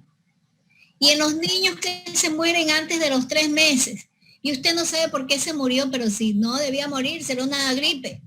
Esos chicos tuvieron retraso en el crecimiento intrauterino. Y ese fue el estudio que hizo su compañero. Los subregistros, así se llaman, los subregistros de este diagnóstico, es decir, no se registra. Y debe ser un diagnóstico primario, porque esta es una patología de base que va a predisponer que cualquier otra patología mate al bebé. Disculpe que le interrumpa, pero es importante que ustedes lo tomen en cuenta. No se olviden de esto. A futuro se van a acordar de mis palabras, ¿no? Algunos ya se están acordando porque han tenido problemas con estos chicos.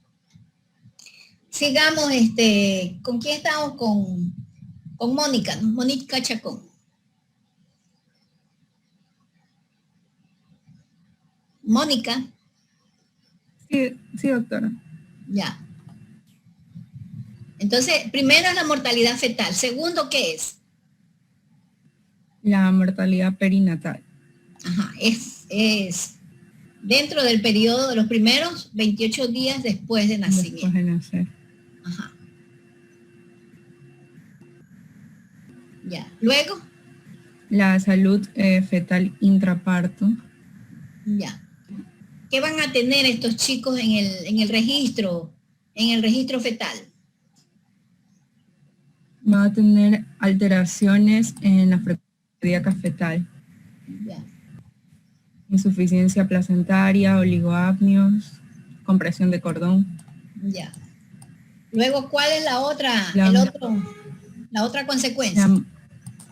La morbilidad neonatal se puede dar por asfixia, depresión, acidosis, convulsiones, policitemia, mayor requerimiento de, no sé qué es ARM, y enterocolitis necrotizante. Asistencia respiratoria mecánica creo que es, y enterocolitis necrotizante. Mayor requerimiento de ventilación mecánica, sí. Entonces, es decir, todas estas morbilidades se van a presentar con más frecuencia en estos chicos. Y por último, todavía faltan dos por último. Consecuencias a largo plazo. Sí, el crecimiento físico alterado, coeficiente intelectual menor a la media para la edad, síndrome metabólico del adulto y enfermedad cardiovascular. ¿Y en el adulto? Y en el adulto predispone a un riesgo mayor de presentar en la edad adulta dislipidemia, síndrome metabólico, diabetes, hipertensión arterial, enfermedad cardiovascular. Entonces, estos son los que se mueren jóvenes, ¿no? Entonces, tienen síndrome metabólico, engordan con facilidad, dislipidemia, siempre están enfermos. Entonces, realmente el RCIU es una patología de base que predispone a muchos problemas, pero lo más importante es la mortalidad fetal y perinatal, ¿no? Y la morbilidad tardía, que es la que a veces no se diagnostica, los subregistros. Ya. Vamos con las causas. ¿Quién sigue? Mati Cárdenas, Mónica, Anabel Chalén. Anabel Chalén, sí, ¿cuáles son las causas de este problema? Las causas son fetales, placentarias y maternas. Ya. En las fetales tenemos las cromosomopatías, las genopatías, las malformaciones congénitas, embarazos múltiples, infecciones y anemia. En las placentarias aquí tenemos las anomalías uterinas, miomas, tumores placentarios, trombohematomas placentarios, mosaicismos confinados a la placenta, una inserción velamentosa, arteria umbilical única. Y en las maternas, las trombofilias, las nefropatías, las vasculopatías, hipóxicas, cardiopatías, malnutrición, tóxicos, infecciones y farmacológicas. Ya, entonces tenemos tres aristas, ¿no? Tres aristas de causas. Las maternas, las fetales y las placentarias, como que fuera un individuo único. La placenta tiene gran importancia aquí. Ya. Vamos con Coronel. Charlie Coronel. Para conocerlos, ¿no? Presente, doctor. Pero pongan la cámara, que no los veo. Sí, estoy en la cámara. ¿Se me escucha? Sí, sí lo escucho. Sí, está en la cámara. Déjenme buscarlo. Rafael, Huerta, Caizabanda, Estefano, Evelyn, Ezequiel, Camacho, Echeverría, Cabadiana, Cortés. No encuentro a Coronel. Bueno, por ahí está. Ya lo encontré a Charlie, ya lo encontré. Ya. ¿Ya cuáles son los factores de riesgo que hay que estar presentes, hay que tener presentes para hacer el seguimiento de esos embarazos? Bueno, aquí dice como que las historias previas, alteraciones de crecimiento fetal, los antecedentes de muerte perinatal y factores ambientales, ya sea tóxicas o radiación ionizantes, también en el caso de infecciones y enfermedades maternas, como anteriormente trombofilia, enfermedades renales, obesidad, diabetes, hipertensión arterial. Y vamos a ver que aquí, como decir, mencionar que esta detención de los factores de riesgo es muy pobre para estos pacientes con RCIU, pero vamos a ver que las herramientas de predicción actuales incluyen lo que es la medición del peso y altura materna, la presión arterial, IP de las arterias uterinas y el dosaje de papa y Free BHCG en las semanas 11 y 14. Ya, el IP es el índice de pulsatividad, es la velocidad con que se perfunde el flujo sanguíneo a través de la placenta, ¿no? Ese es el índice de perfusión. Lo tengo anotado, no es que me lo sé. Yo nunca digo mentiras. No, sí las digo, pero muy poquitas, muy chiquitas, sí. Entonces es importante saber que el índice IP es el único factor predictivo que nos puede decir que este niño va a tener RCIU. Hay factores de riesgo que podrían estar asociados, pero realmente no hay estudios que demuestren la real relación o asociación directa de estos factores de riesgo. Pero sí hemos visto que actualmente las adolescentes consumidoras de drogas tienen mayor frecuencia de RCIO, o sea, por su adolescencia o por la sustancia tóxica. Realmente no se ha determinado bien. Pero en ellas se ve mayor frecuencia de la patología. Doctora, una pregunta. ¿Y desde qué semana se puede ya detectar el RCIO? A partir de la semana 24, igual que la hipertensión materna, la hipertensión gestacional. Ok, gracias. Sí, es la semana, sí. No sé por qué la semana 24 se comporta. Es también cuando el chico ya empieza a producir factor surfactante, semana 24. Es una semana muy interesante la 24. Sí, vamos con Cortés, Reinaldo Cortés. Hola doctora, buenas tardes. Ya. Vamos, aquí está la parte más dura, la clasificación. Leo. Sí. Ok, clasificación. Tradicionalmente se clasifica según la proporcionalidad de la biometría fetal en el RCIU, simétricos y asimétricos.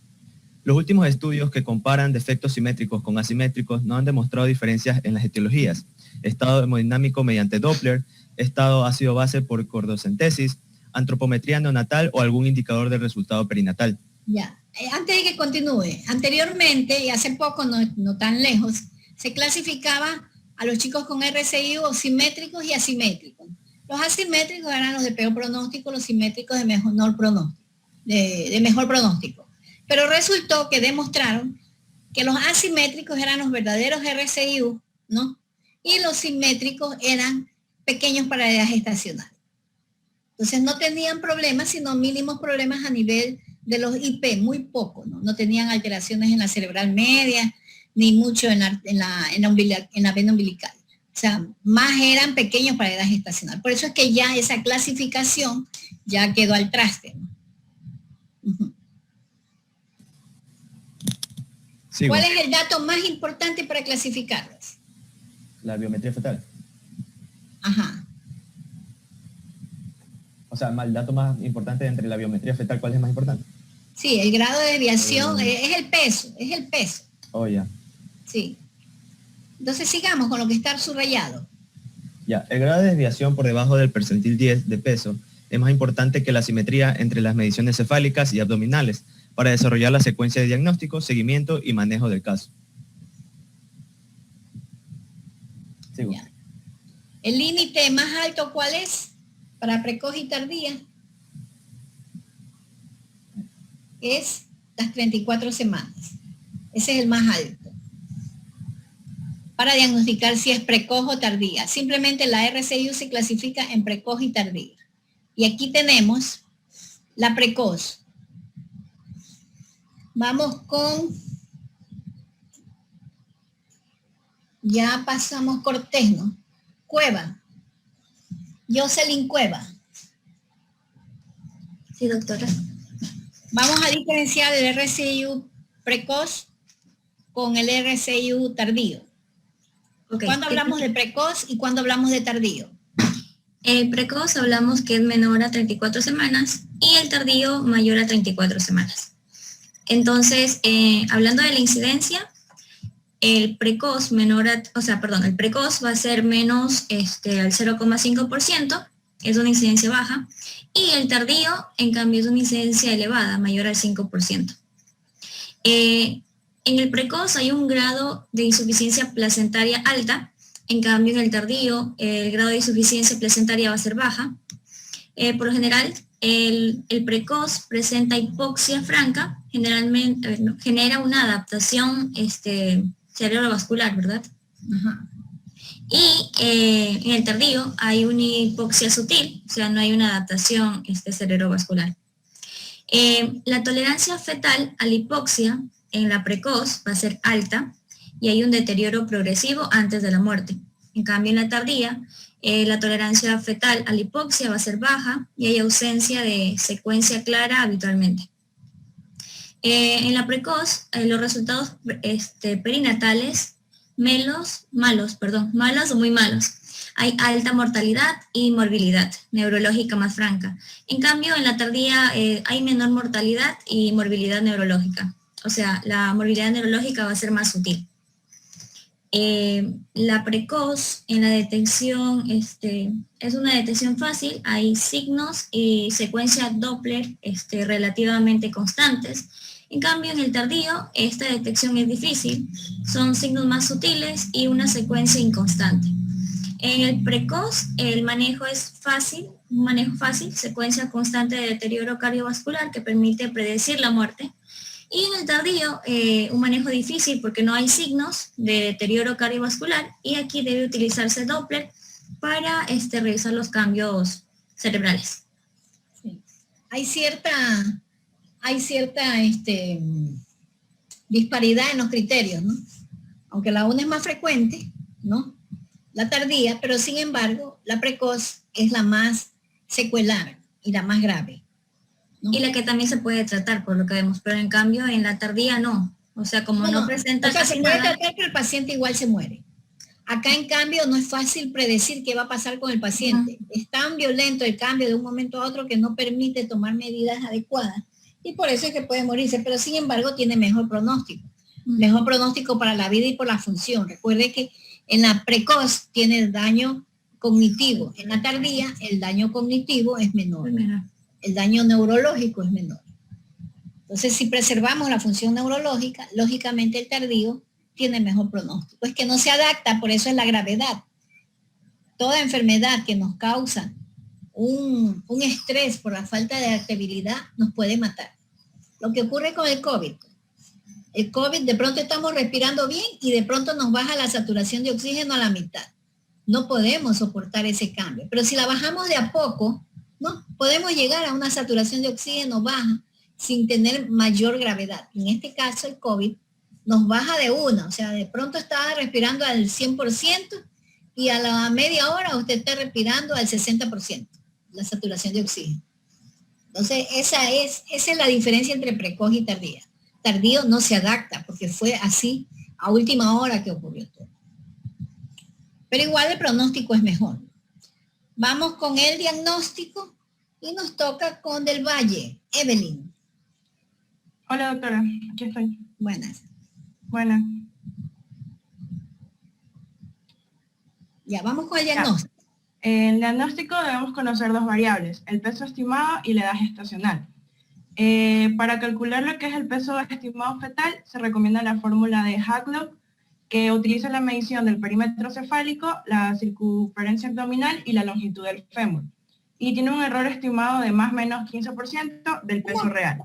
¿Cómo cree que hacen ese cálculo del peso estimado fetal? Creo, de lo que me acuerdo más o menos es que se hacían por fórmulas, pero no, pero ¿cómo creen? ¿Cómo está el médico? ¿Qué hace el médico con el bebé? Doctora, ¿puedo? Es una pregunta con trampa. Pero la respuesta está ahí, ¿no? A ver, Evelyn. Por la fórmula. No, la fórmula es al final, pero ¿cuál es el mecanismo? Se mide el perímetro cefálico. Te hace la ecografía. La ecografía es el estudio ecográfico que le da todos esos datos. Es la ecografía la que le da los datos. Después aplica la fórmula de Haglund. Pero es la ecografía. Es decir, el pediatra, ustedes y yo, no podemos conocer esa fórmula. O sea, deberíamos conocerla, pero no es parte de nuestra formación. Sí, pero es importante conocer que existe una fórmula que a nivel del ecografista, del ginecólogo, me va a poder predecir que ese chico va a tener un problema de RCI. Es el ginecólogo el que da el diagnóstico, no el pediatra. El pediatra lo que hace es cargar con las secuelas de ese diagnóstico. A ver, sigamos. Jocelyn, ¿no? No, Evelyn. Evelyn del Valle, sí. Evelyn. Sigamos. El cálculo del percentil de crecimiento.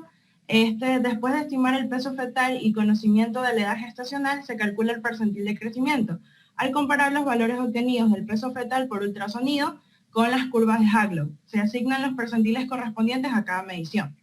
La datación del embarazo se debe realizar comparando la edad gestacional por la fecha de la última menstruación y una ecografía del primer trimestre. ¿Por qué, Ann? ¿Por qué tiene que calcular así la edad gestacional? O sea, siempre, yo tengo entendido que siempre se hace, o sea, siempre se cuenta desde la última menstruación. No, ya sé, pero ¿por qué lo tiene que hacer y allí el ecografista no le da la edad gestacional, sino que tiene que valerse de otras herramientas? Normalmente el ecografista dice tiene tantas semanas y punto. Pero no, él tiene que tomar otras. Primero haciendo las mediciones de los perímetros que... ¿Pero por qué? Y después con la fórmula. ¿Pero por qué? ¿Por qué tiene que hacer tanto recorrido? O sea, coger de acá y llegar a un diagnóstico. Cuando normalmente Abrele hace su eco y dice tiene tantas semanas y punto. Ni siquiera le pregunta a la FUN, a la mamá. Él dice la edad y no le falla. ¿Por qué? ¿Por qué acá sí tiene que preguntar por la FUN, a ver si tiene un eco? A ver, diga, Andrés. Ya, creo que le entendí la pregunta. A ver, hay características del desarrollo fetal que le indican a la persona que está haciendo el eco más o menos la edad fetal. Entonces, generalmente el ojo clínico de la persona va a ir afinando eso a tener la precisión que usted dice, ¿no? De que tiene tantas semanas y punto. Ajá. Pero es basado en esas características. Aquí hay algo. Él va a revisar la placenta y ya va a ver que hay algo ahí.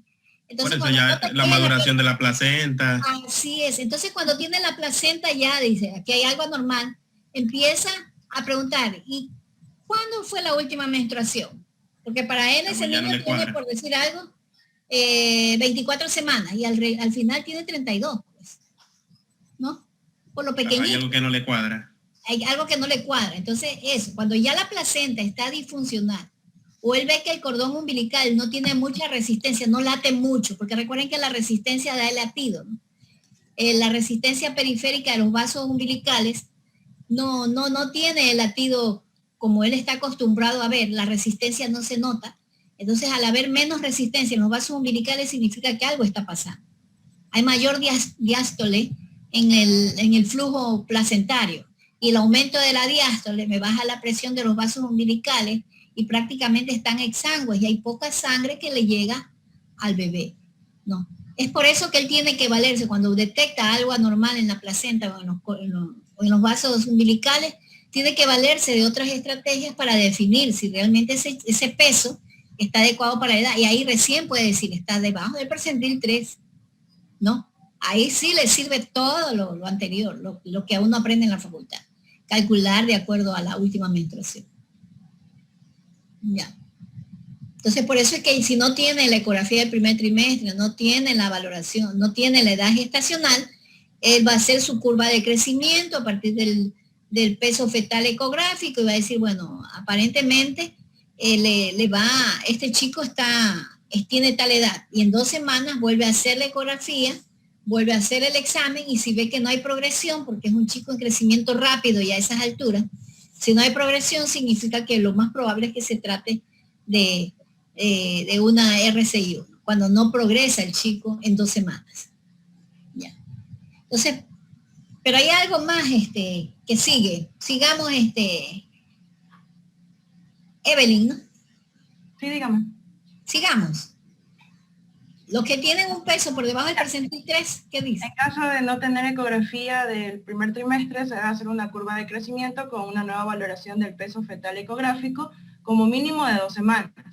El tener una nueva curva de crecimiento patológica identifica un grupo de mayor riesgo con importante mortalidad perinatal y mayor admisión neonatal en UTI. Los que tienen un peso por debajo del percentil 3 presentan un riesgo aumentado por sí solos, por lo que se incluyen directamente en el grupo de fetos con crecimiento restringido.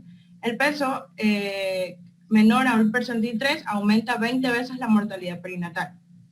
Los que tienen un peso entre el percentil 3 y el percentil 10 deben ser estudiados para diferenciarlos de los de peso pequeños para la edad gestacional. Pesos pequeños para la edad gestacional sin patología. Y allí surge como herramienta la vesilometría por Doppler obstétrico. Vamos con el seguimiento de Echeverría, Brenda Echeverría. Buenas tardes, doctora. Buenas tardes. Con el seguimiento tenemos el líquido amniótico. La disminución del volumen del líquido amniótico que se expresa mediante los oligamios en los fetos con una RCIU se debería en parte a una disminución de la perfusión renal durante el fenómeno de descentralización hemodinámica. Se ha asociado a los oligamios con valores oligoamnios con valores de Atkar bajos, pero no se demostró asociación con la acidosis neonatal. Estudios de seguimientos en fetos con oligoamnios no han demostrado que el volumen del líquido amniótico sea un buen marcador de severidad. Ya, entonces, el oligoamnios puede estar asociado, nada más. Ese es el mensaje final. Vamos con la arteria umbilical. Ahí sí hay datos precisos. La arteria umbilical. Las alteraciones de la arteria umbilical son secundarias a la vasoconstricción crónica de las vellosidades terciarias. En etapas avanzadas, el aumento de la resistencia lleva a una onda diastólica ausente o disminuida. Se ha visto que el flujo reverso precede aproximadamente de 1,5 semanas a la alteración de las pruebas agudas. ¿A qué cree que se refiera con flujo reverso?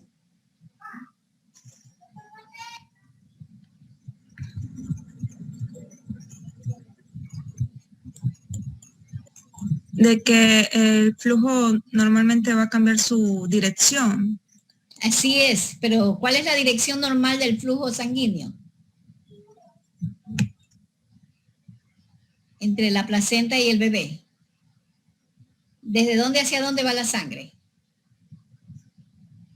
Es para que vean lo grave que es esto. ¿De dónde hacia dónde va la sangre? A ver, ayúdele, Echeverría Carla.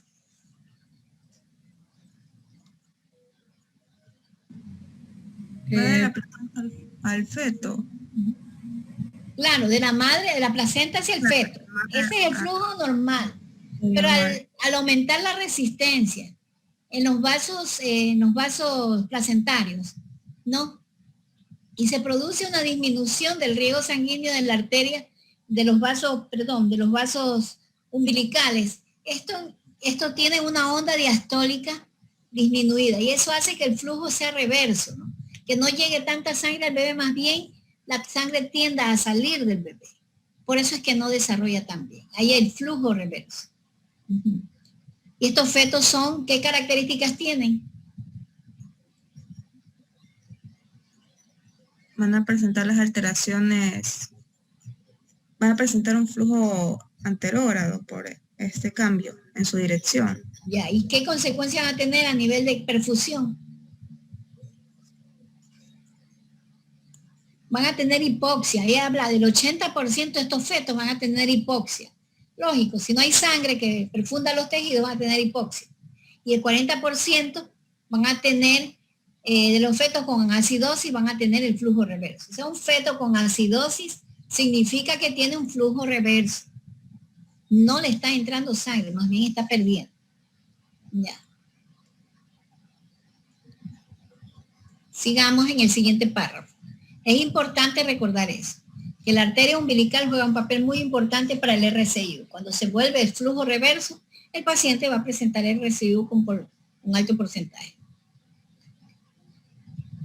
La ausencia del flujo de fin de diástole permite identificar a los fetos con acidosis con una sensibilidad del 90%, una especificidad del 92%, un valor predictivo positivo del 53% y un valor predictivo negativo del 100%. Cuando un feto presenta un índice de pulsatividad, de perfusión alterado de la arteria umbilical mayor al percentil 95, indica que un estado de compromiso avanzado e identifica un grupo de fetos con un riesgo relativo a la muerte perinatal del 6,49 y este se asocia con mortalidad perinatal del 34%. La ausencia del flujo diastólico se asocia con una tasa de mortalidad perinatal del 45% y el 98% de los fetos con fluido diastólico ausente requieren una internación en la unidad de terapia intensiva neonatal. Estos resultados... Es decir, aquí la arteria umbilical prácticamente no está trabajando. Entonces, esa falta de trabajo de la arteria umbilical, que en ese caso el flujo va de adentro del bebé hacia la madre, porque recuerden que la sangre entra a través de la vena umbilical y sale a través de las arterias umbilicales. Entonces, ese flujo, ¿no? Prácticamente va a estar exangüe, no va a haber buena circulación en el bebé. Estos resultados llevan a la recomendación de evitar la aparición del flujo diastólico ausente, salvo en fetos con edades gestacionales muy bajas donde el riesgo implícito de la prematurez es mayor. En fetos con madurez confirmada, la finalización del embarazo se debería llevar a cabo antes de que esto suceda o en cuanto se detecte. Sigamos con la arteria cerebral media, porque son 3 componentes. Estamos con esas son las más importantes, la umbilical y la cerebral media. ¿Ya terminaste? La arteria cerebral media es un marcador crónico que se ve afectado de manera progresiva, pero no existe un punto a partir del cual el feto esté en riesgo de muerte inminente. La única información que nos da es que el mecanismo de respuesta cerebral fetal a la hipoxia se desencadenó. La hipoxia va a generar vasodilatación, esto aumenta la velocidad de diástole y disminuye el índice de pulsatividad. Recuerden que es como un vaso aguado, un vaso que no se contrae. Por eso es que disminuye el índice de pulsatividad.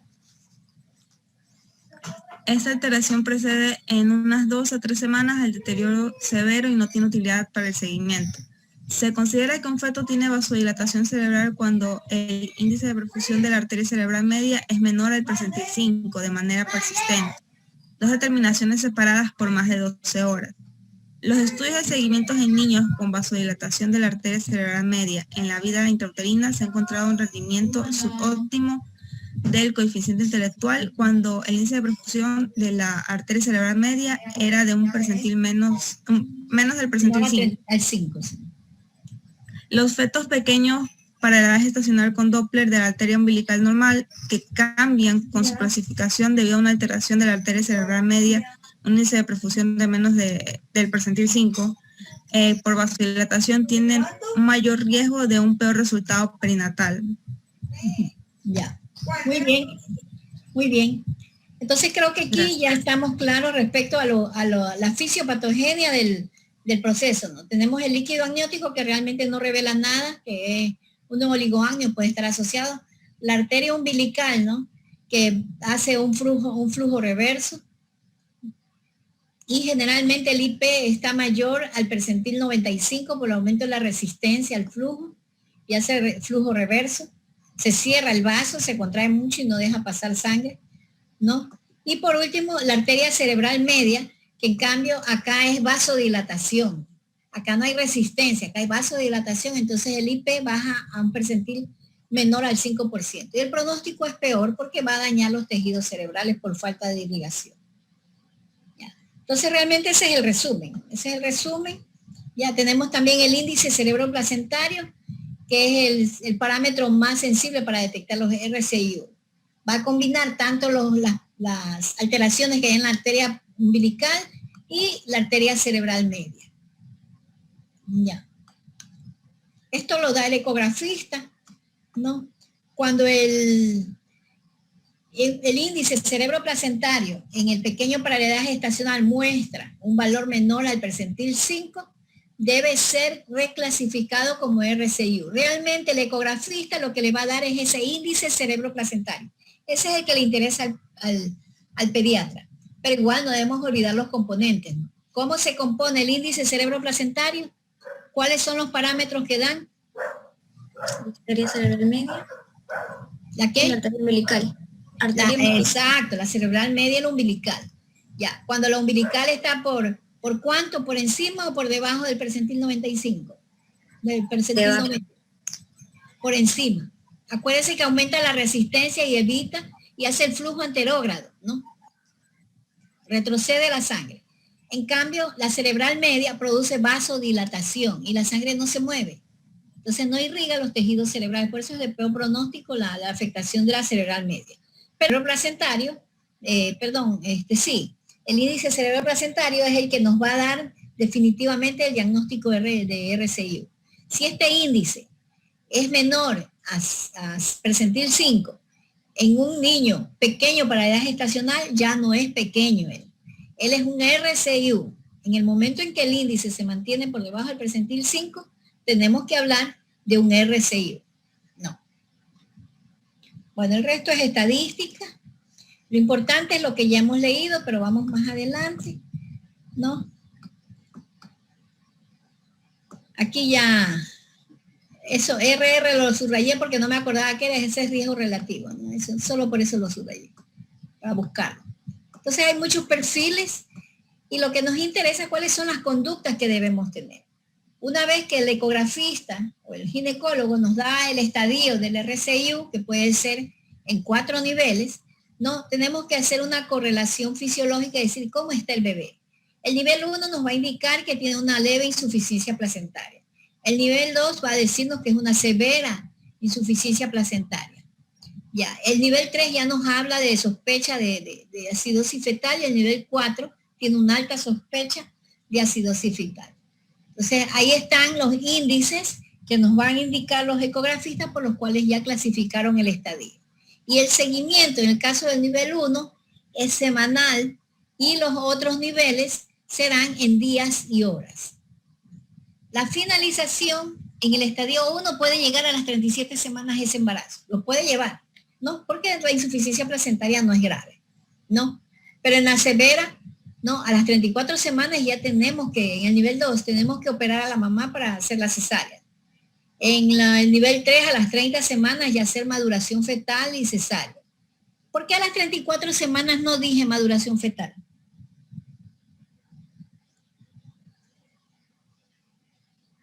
Porque a las 24 semanas ya comienza a producir el surfactante. Bueno. Generalmente a las 34 semanas ya no se hace maduración fetal porque ya el chico tiene su eje de suprarrenales funcionando. En cambio, a las 30 semanas, menos de 32 semanas, el chico de sus suprarrenales no funcionan adecuadamente, entonces tiene que hacerse la maduración pulmonar a través del uso de corticoides. Entonces, es con maduración pulmonar. En las 30 semanas tiene que hacer maduración pulmonar y menos que el nivel 4, ¿no? Hay que hacer la cesárea a lo mínimo de la edad gestacional que puede sobrevivir un chico utilizando surfactante y ventilación mecánica, que son las 26 semanas. Menos de eso no sobrevive. Y los seguimientos tienen que ser cada 12 horas. Entonces esos son los 4 niveles o 4 estadios. Hay neuroprofilaxis con el sulfato de magnesio. Y vamos más adelante ya. Con esto concluimos. En el caso del diagnóstico de RCIU, ¿no? Debe tener una de estas condiciones.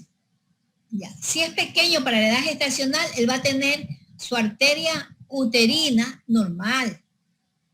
Va a tener el índice cerebroplacentario normal, es decir, la cerebral media no va a estar alterada. Ya. Y el peso fetal estimado va a estar entre el percentil 10 y el percentil 3 porque está chiquito, ¿no? Entonces es pequeño para edad gestacional. Hasta ahí es pequeño.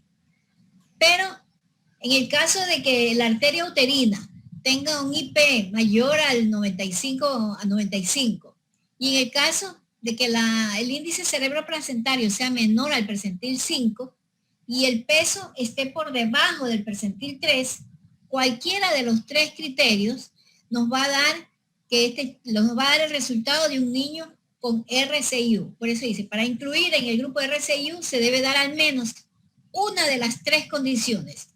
La umbilical, perdón, la uterina tiene que estar en un IP mayor al percentil 85. El índice cerebroplacentario tiene que estar en un percentil menor al 5. Y el peso fetal estimado debe estar menor al percentil 3. Si cumple con una de las 3, ya se considera un RCIU. Entonces, por lo menos, pedirles el peso al nacer, ¿no? Y con eso nosotros sabemos que este niño tuvo un RCIU. Bueno, creo que ahí concluimos. El el consenso es muy bueno, ustedes pueden continuar leyéndolo, pero hasta ahí llegamos, ¿no? Ese es el fin. Miren que en ese cuadrito concluimos todo el proceso de aprendizaje. Pero sin embargo, para la mayoría de ustedes es un tema nuevo. No sé si lo han visto en ginecología. No lo ven, la restricción del crecimiento intrauterino, y la ecografía, que la cerebral media, que la edad gestacional, nada de eso, que los DIPS 1, DIPS 2, esas cosas. Todavía no hemos visto ginecología. Bueno, entonces, en obstetricia ven eso, en obstetricia. Entonces es importante este tema por todo lo que implica, chicos, las condiciones médico-legales son importantes. Bueno, vamos a aprovechar unos minutos para revisar, a ver, para que hagan la elección.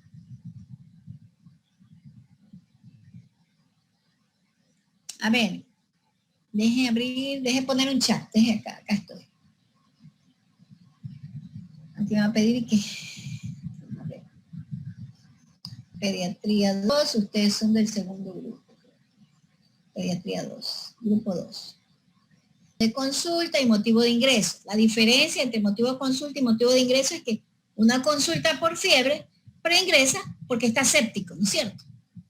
Yo veo por fiebre, pero resulta que esto es una septicemia. Ya. La historia clínica dirigida, orientada hacia el diagnóstico, tiene que ser breve, con datos relevantes. Yo no doy semiología, yo doy clínica, y para eso necesito compactar la historia clínica y orientarla. Es dirigida. Orientativo para el diagnóstico. Antecedentes patológicos relacionados que tengan que ver con el diagnóstico.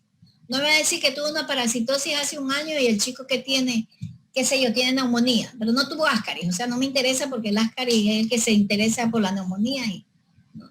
Tuvo, qué sé yo, tuvo amebis colítica. Ya. Tratamientos previos recibidos también deben estar incluidos en una historia clínica y casi nadie los menciona. Debe describirse el tratamiento previo recibido porque eso depende de la conducta que vayamos a tener. Y condiciones clínicas al ingreso. El paciente ingresó en tales condiciones. Y eso siempre va a estar en la historia clínica. El médico dice, ingresa pálido, sudoroso, cianótico, etcétera, etcétera. Algo ha de tener para que haya ingresado. Y ahí se enuncia el diagnóstico presuntivo con la estructura que le da el residente que recibió al chico cuando ustedes presenten los casos. Luego ustedes tienen que hacer una evolución hospitalaria, o sea, desde que ingresó hasta que ustedes lo están viendo, inventan, pasaron desde hace 3 días, ingresó, está de evolución favorable solo cuando se va de alta, evolución estable cuando está mejor, estacionaria cuando está igual y desfavorable cuando está peor. Favorable es solo cuando se va de alta, porque de pronto está bien el chico, se cae de la cuna y se murió. Si usted al día anterior le puso favorable, hasta preso lo manda. Estable, nunca se pone favorable, sino cuando la mamá, el niño, está en brazos de su mamá segura y se va a la casa. Ahí ponen favorable, antes no. Ya, estado actual del paciente. Entonces ahí hacen ustedes las condiciones del examen somático general, el examen somático regional, ¿no? Enfatizando principalmente el aparato afecto. Siempre debemos orientar hacia el aparato afecto. No me interesa que me haga el cabello es tanto cuando el problema es el abdomen. Normal, cabeza normal, no tienen que describir paso a paso cada región anatómica. Signos vitales, el balance hídrico, que primero yo les enseño cómo hacerlo, porque yo no sé si lo habrán aprendido a hacer en pediatría 1. El balance hídrico calculado, porque lo tienen que hacer calculado ya que no tienen una hoja de enfermería que les permita revisar cuánto de agua ingresó y cuánto de agua salió. Interpretación de los exámenes de laboratorio. Ahora sí tienen que dominar la biometría, reactantes de fase aguda y todos los exámenes y los valores bioquímicos que ameritan en cada caso. Interpretación de exámenes de gabinete, tomografías, radiografías, más radiografías de diferentes partes del cuerpo humano. Luego, ahora sí viene el diagnóstico, una vez analizado la historia clínica, analizada la evolución del paciente, analizado los exámenes que ya se realizaron, ¿no? Incluidas las radiografías, usted puede dar un diagnóstico, hacer un diagnóstico diferencial, ahí viene el análisis, método clínico, y enunciar un diagnóstico definitivo. Una vez que tiene un diagnóstico, ya puede decir cuál es el plan de manejo y investigación, el manejo investigativo y manejo terapéutico. En general, dosis de drogas no, solo dosis de agua y ciertos medicamentos que ya veremos en el transcurso de la clase. Doctora. Y por último, la tabla de criterios diagnósticos, la tabla de Excel que les decía. Por ejemplo, neumonía ponen fiebre, dificultad respiratoria, afectación del estado general, estertores crepitantes, leucocitosis con neutrofilia y radiografía con signos de focalización. Ya está. Eso es una neumonía bacteriana, ¿no? Entonces, son los datos precisos para decir que eso está en patología. Y eso nos permite hacer un ejercicio bastante ágil. Y ustedes dicen, yo le digo, ¿por qué cree que es neumonía? Porque tiene esto, esto, esto, esto. Pero tiene que estar en una tabla concentrada. Es un método que nos ha servido en el ciclo anterior, fue muy útil y me parece que podemos seguirlo manejando. Hay que tomar lo útil y sumarlo. Entonces, esa es la estructura de las sesiones clínicas. Ya luego la próxima va a ser una sección. Y luego también tienen la investigación bibliográfica, que lo he hecho en sentido de tesis. Para que ustedes ya vayan orientándose cómo se hace una investigación. No son muchas las que tienen que hacer, pero tiene una estructura que tienen que seguir. Claro que el trabajo no es tan profundo como, más es lo que yo escribo que lo que ustedes van a escribir.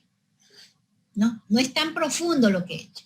Pero sí me gustaría que ustedes traten de seguir los pasos, ¿no? Que hagan una pequeña, un tema que tenga 15 palabras y en las 15 palabras diga lo que usted está buscando.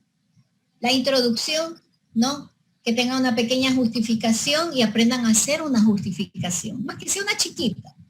¿Qué es la pertinencia de la investigación? Si es pertinente o no.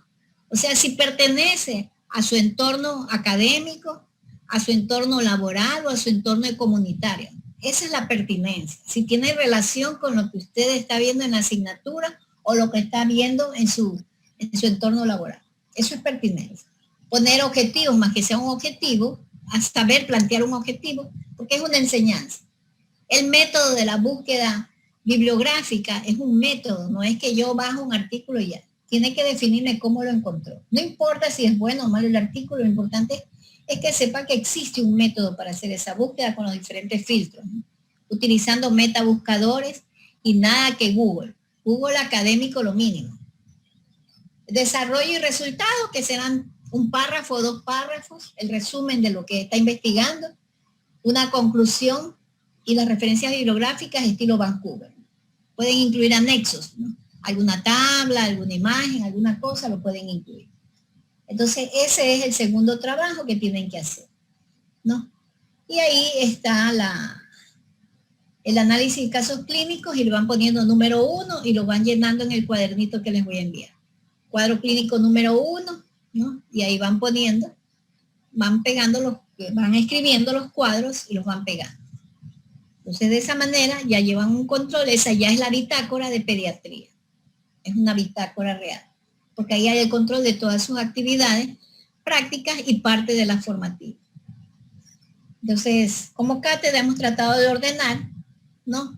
Para que haya evidencias del trabajo de ustedes, porque no evidenciamos nada. Queda en una grabación, que ni grabé, me olvidé, no me hicieron acuerdo. Queda en una grabación, pero ahí se pierde. Yo sí grabé, doctora. ¿Sí grabó? Sí. Ah, ya, qué bueno. Entonces, pero más importante son estos documentos, las evidencias documentales, ¿no? Porque eso ya lo guardamos en un PDF y ya me queda como un portafolio de ustedes. Entonces, al final del curso, ustedes tienen que subirme su cuaderno, ¿no? Para tener la evidencia compilada. Y eso es todo. No es difícil, es bastante sencillo. ¿Por qué? Porque tenemos un formato a seguir. Son lineamientos, usted solo sigue. Ese jovencito, papá, ahí veo un papá con su bebé. Es que se despertó, por eso es que yo a cada vez que salía corriendo de la cámara es porque la tenía durmiendo en la cama de al lado. Ah. Ya se despertó. Está teniendo clase de pediatría. Ah, ya. Va a ser pediatra, que es niña. Sí, niña. Muy bien. Eso es Doctora, padre. lo que está en el foro